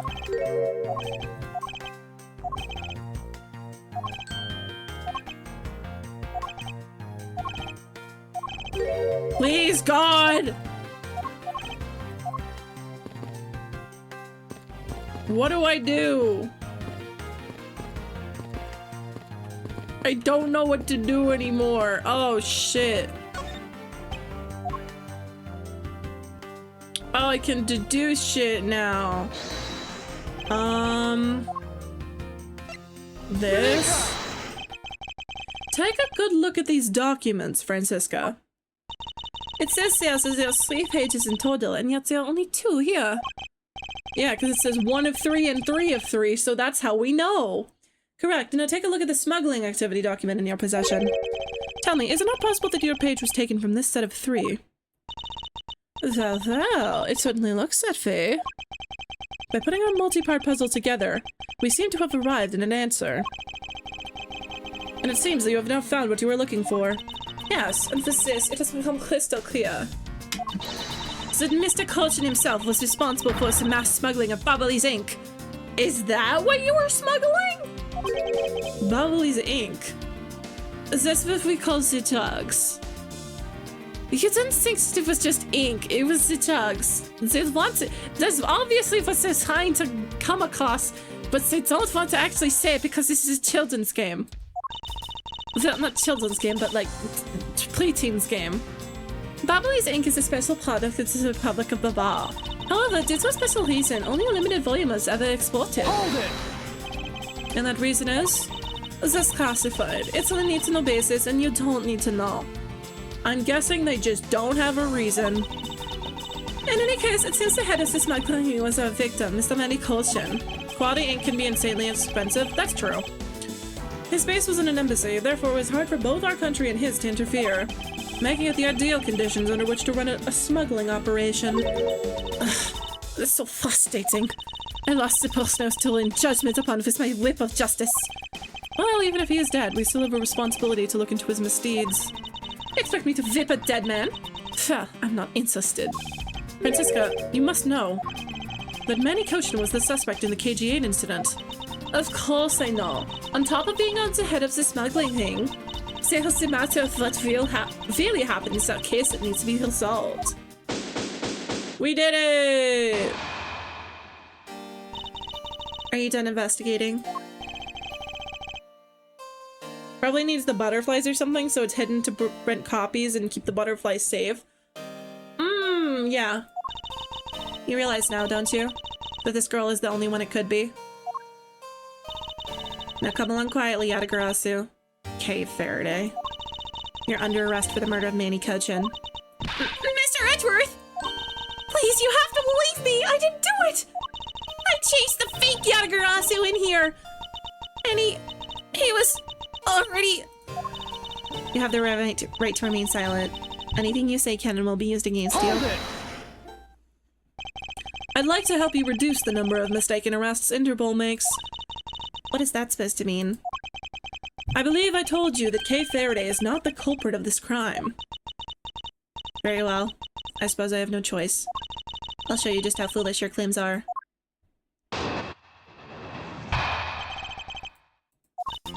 Even your police confirmed that the Yatagarasu infiltrated the Babali's embassy tonight. Utilizing the confusion caused by the fire, the Yatagarasu snuck into the embassy. Furthermore, this girl claims to be the Yatagarasu. And most importantly, other than her, there was no one else here in here with the body. Your reason for suspecting Kay is because you think she is the Yatagarasu. Exactly. But it isn't just me. She calls herself the Yatagarasu. Look, how many times do I have to tell you? I was only out to capture the fake Yatagarasu! Imposter or not, it matters not.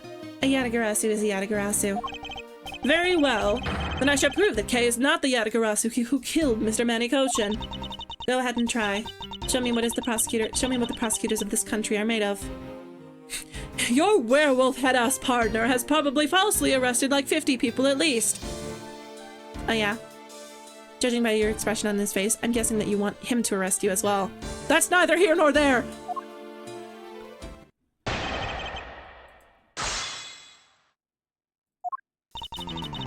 Okay, even your police. Okay, let's just press on everything. They may have confirmed it, but are you telling me that no one could have catched this thief? If so, you're basically admitting that the Yatagarasu that committed murder eluded us! Of course, I chased after the Yatagarasu that had entered the Babalese embassy right away. And that is also why I'm making this arrest right now. Just because he's hot doesn't mean I admire his work! Because at the end of my long chase, there was only this girl. No! In any case, this is what I believe happened tonight. Hold it! The confusion caused by the fire. Are you saying that the Yatagarasu is not the arsonist who started the fire? A suspicious person in a long coat was spotted in the area. Officers in the area claim to have seen that person start the fire. We didn't start the fire.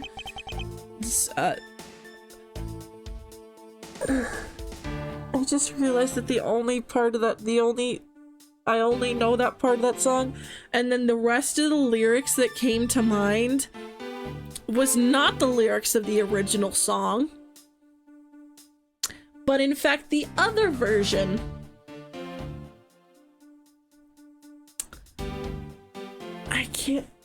I need to be like euthanized or some shit. You don't know the pain I felt realizing that the only version of that song that came to mind past that one line was the Homestuck version. I can't do this anymore, man. Huh. It seems like we have a phantom in our midst. Yeah. Silly Edgeworth, that's not until Dual Destinies. In a way, he could be considered a phantom with the way he randomly appears. Silly Edgeworth, that's not until Dual Destinies. Hold it! Did you know the Phantom is the first human non-binary character in the Ace Attorney series? Diversity win!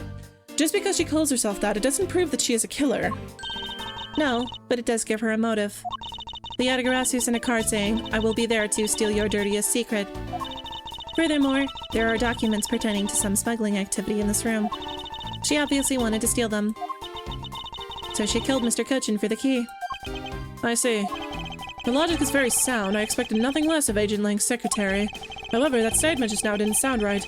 It might just be the opening I need. She wanted to steal documents regarding smuggling, so she killed Mr. Cochin for the key. Hold it! So, you're claiming that Kay knew that a foreign country's embassy had such documents? As stated in the calling card, the Yatagarasu was out to steal a dirty secret. Which means the goal tonight was to steal those smuggling activity documents. You have it all wrong! It was the fake that sent that card! Your words are meaningless. If you are truly innocent, then let's see some proof. Hey, Mr. Edgeworth, I leave it to you to handle this. Yes, I'd rather you did. The Yatagarasu's goal, huh? You can claim she's innocent, but you can't change the facts I've already outlined.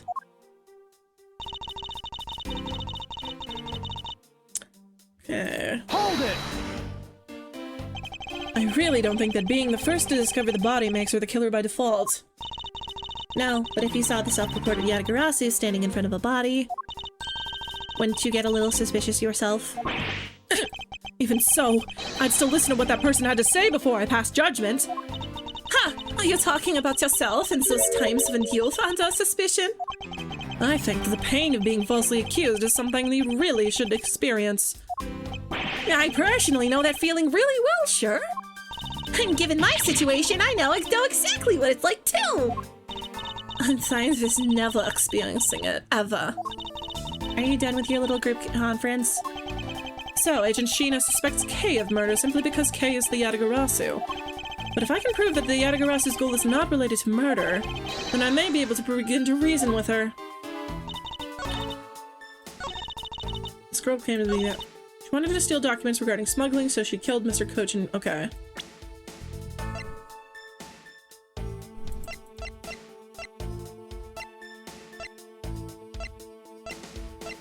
This? Objection! Okay, that worked, I guess. Agent Sheena, I regret to inform you, but there is a flaw in your logic. Oh. Even if you claim that she is the killer, and that the Yatagarasu, I am certain that regarding the smuggling documents that securing the smuggling documents is not the motive behind the murder. The key to the safe in this room was found on Mr. Cochin's body. Furthermore, the Yatagarasu would not be so stupid as to leave without the documents. Jeez. By that simple fact that the documents were still in the safe when we looked, it's obvious that the killer's target was not the safe at all. Then perhaps she didn't know that Mr. Cochin had the key on him. Objection! If that's the case, then why would she have needed to kill him? Because I can think of no reason for her to kill him if she had not known that fact. Need, reason. All of this is simply our conjecturing after the fact. It's entirely possible that she accidentally killed him when she was sneaking in.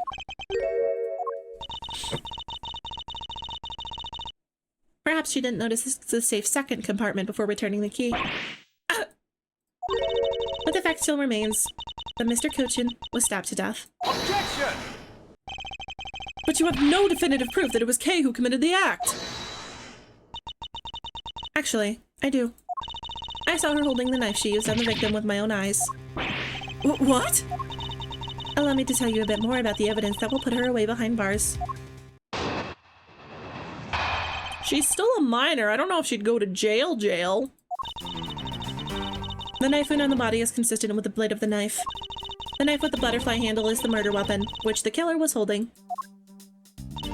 I assume she obtained the knife from the display rack and used it on the victim. But why would it have its handle still? The knife is a part of a special 3-piece set, which has a design like no other. The evidence and testimony, it all points to the girl. There is no counter-argument. That is your definitive evidence? You see now that she is definitely the killer, right? No! Mr. Edgeworth, you gotta believe me! I saw a suspicious person in a long black coat outside the embassy. I swear! And you came in here because you were chasing the suspicious person. That's right! I ran into this office only because I was chasing after that person. Well, when I entered the room, it was pitch black. I couldn't see a thing. I felt something on the ground next to my foot, so I turned on the lights, but then... Ah! Ah! Who's there? Oh, it's her. This is...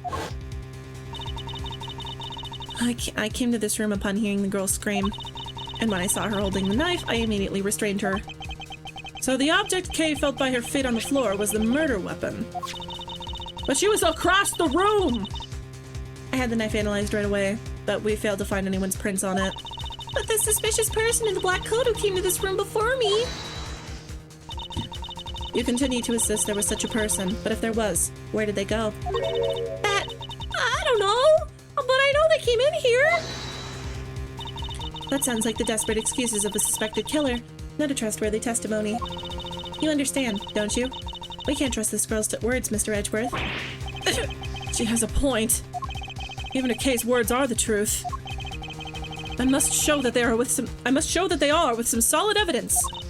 Mr. Edgeworth, I really didn't... Kay, don't worry. If you didn't do it, then there must exist a way for me to prove that. Still not giving up, I see. In that case, try to counter my argument, if you can. Don't worry, I can and I will.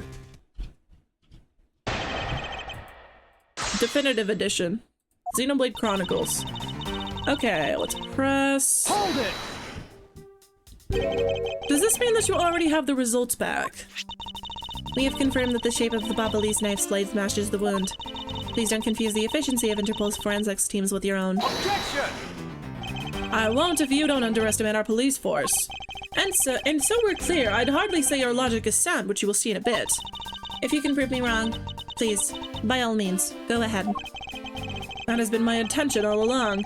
Now let us return to your testimony. Okay. Hold it! You mean to say that you saw Kay holding the murder weapon with your own eyes? I was also on the search for the Yatagarasu. When I heard that girl scream coming from this room, I rushed over straight away. When I arrived, I saw that girl standing there motionless with a knife in her hands. But I already told you! I only came in here because I was also after the Yatagarasu! The suspicious person I saw came into this room. But when I entered, it was pitch dark. I felt something by my foot on the floor, so I turned on the lights. And then...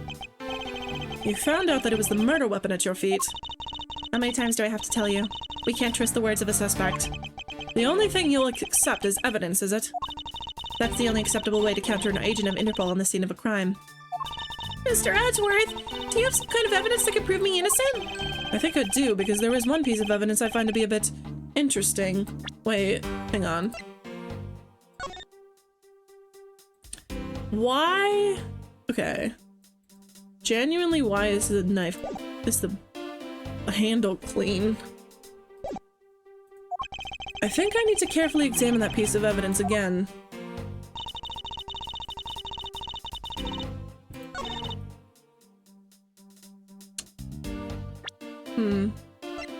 Objection!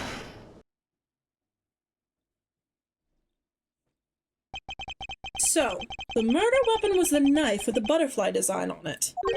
But is that really the truth? What are you getting at? I'd like for you to take a look at this. There is blood on the blade, and yet there's not a speck of blood on the handle. This signifies that at the time of the crime, a different handle was attached to this blade. The knife that Kay was holding had its handle switched, and was in fact not the real murder weapon. It wasn't the real murder weapon? Was she smiling? It's like creepy. This knife can be taken apart. Shall we give it a go?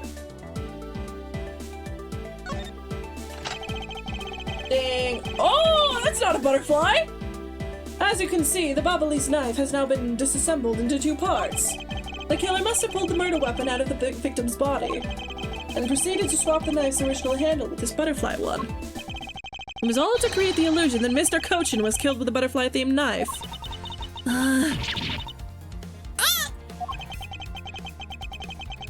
This should clear up any and all suspicion surrounding Kay. Your argument isn't airtight yet. How so? It's possible. The girl herself is the one who switched the handles. Hold it! Don't be ridiculous. For what purpose would she do such a thing? I don't care to know how a criminal thinks. The way they view the world is beyond the comprehension of a normal person like myself. Therefore, I wouldn't put anything past them, no matter how odd it may seem. Objection! The truth is right there in front of you, and this knife will show you the way. You will come to see that Kay is not and could not be is not and could not have been Mr. Cochin's killer. What is that? What is this mark on here? It's the mark of a flower. I assume you know what this means. No, not really. Wait a second.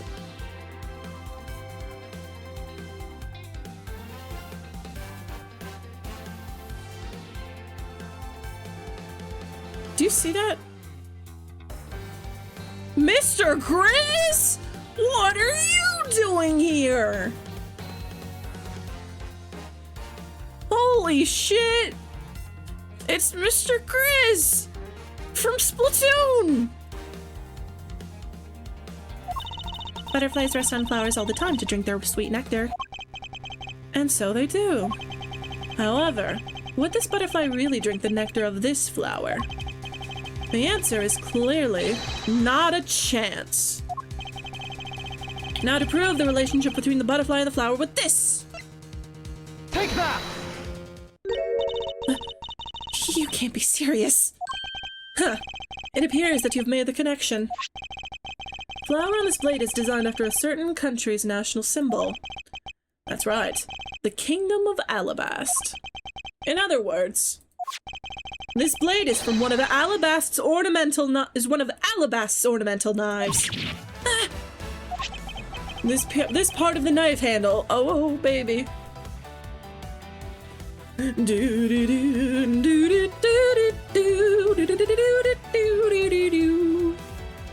Oh, this music is so good, dude. The Matrix dodge. Her hair looks like it's gonna fly off in one fell swoop. This part of the knife handle has Babal's national symbol of the butterfly on it. Therefore, it is undeniably Babalese in origin. But as we both know, you can't kill someone with just a knife handle. Incidentally, when exactly did the murder occur again, Agent Sheena? After the fire had broken out. That's right. Kay entered the Babalese embassy after the fire had taken place. Furthermore, she had not been to the Alabastian side of the building before then. On top of that, not a single person passed between the two countries during the fire. Which means that Kay could not have transported an Alabastian object over here. This makes it impossible for her to be the true killer. Oh, way to go, Mr. Wainsworth, sure? What a great victory!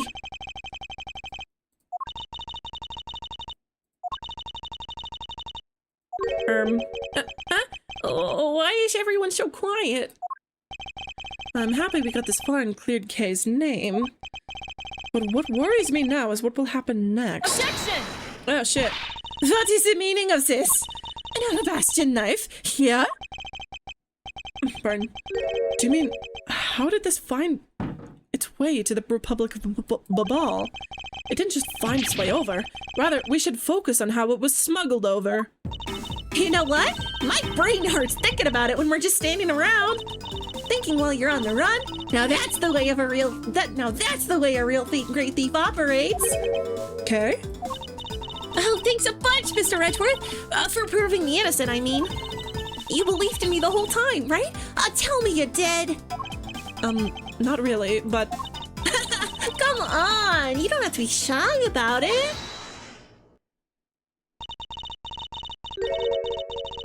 Your argument is still not airtight. Would you care to elaborate? I understand now that the girl didn't commit the murder. However, there's still the possibility that she is the Yatagarasu. She's 17. That again? Look, how many times do I have to explain it to you? I am the real Yatagarasu. I'm not like that fake one that goes around setting fires, okay? Whether you're the real deal or a fake, it doesn't really matter. All I have to say is this. I have my suspicions, but this girl is the one who started the fire. Objection! We didn't start the fire. Preposterous! On what grounds do you suspect her of such a thing? The fact that she calls herself the Yatagarasu. That in itself is the most elegant proof. Miss Sheena. Yes? I have no intention of taking back any of what I've said. I am the great thief Yatagarasu. And I refuse to allow some imposter to claim that name as their own. The path of justice that my father pointed me towards. I will walk it the best I can!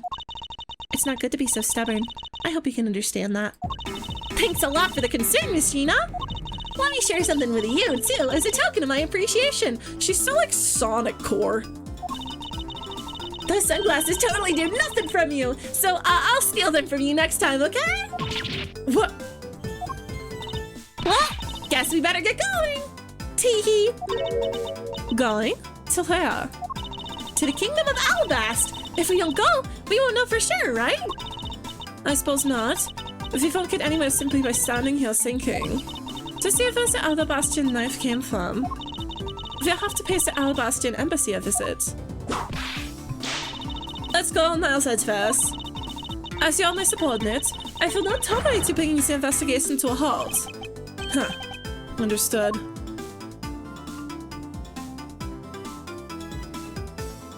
Okay. I know we got like 20 minutes left, but I don't think that the next section is going to be only 20 minutes. So I think stopping here would probably be good. A good freaking idea. Yeah, I think next stream will probably be the last. Oh, Shilong Lang! Yeah. Yeah, I think next stream will be the last for Ace Attorney Investigations 1. We will be moving straight on to 2 after. Like not in the same stream. Next stream will probably be entirely the end of Ace Attorney Investigations 1. But yeah, I think that's gonna be where we finish off. Thanks so much everyone who showed up today. Let's see who we can write into. I'll be posting the stream schedule next week. I think we're gonna play 1000X Resist, because I've had that for a little while and I want. Let's go go say hi to 5. Let's go say hello to 5-tail. Let's go jump in there. Yeah. I don't have a raid phrase. Let's just jump in. Yeah, thanks so much everyone who came in. Have a wonderful rest of your night, everybody. I will see you. Bye.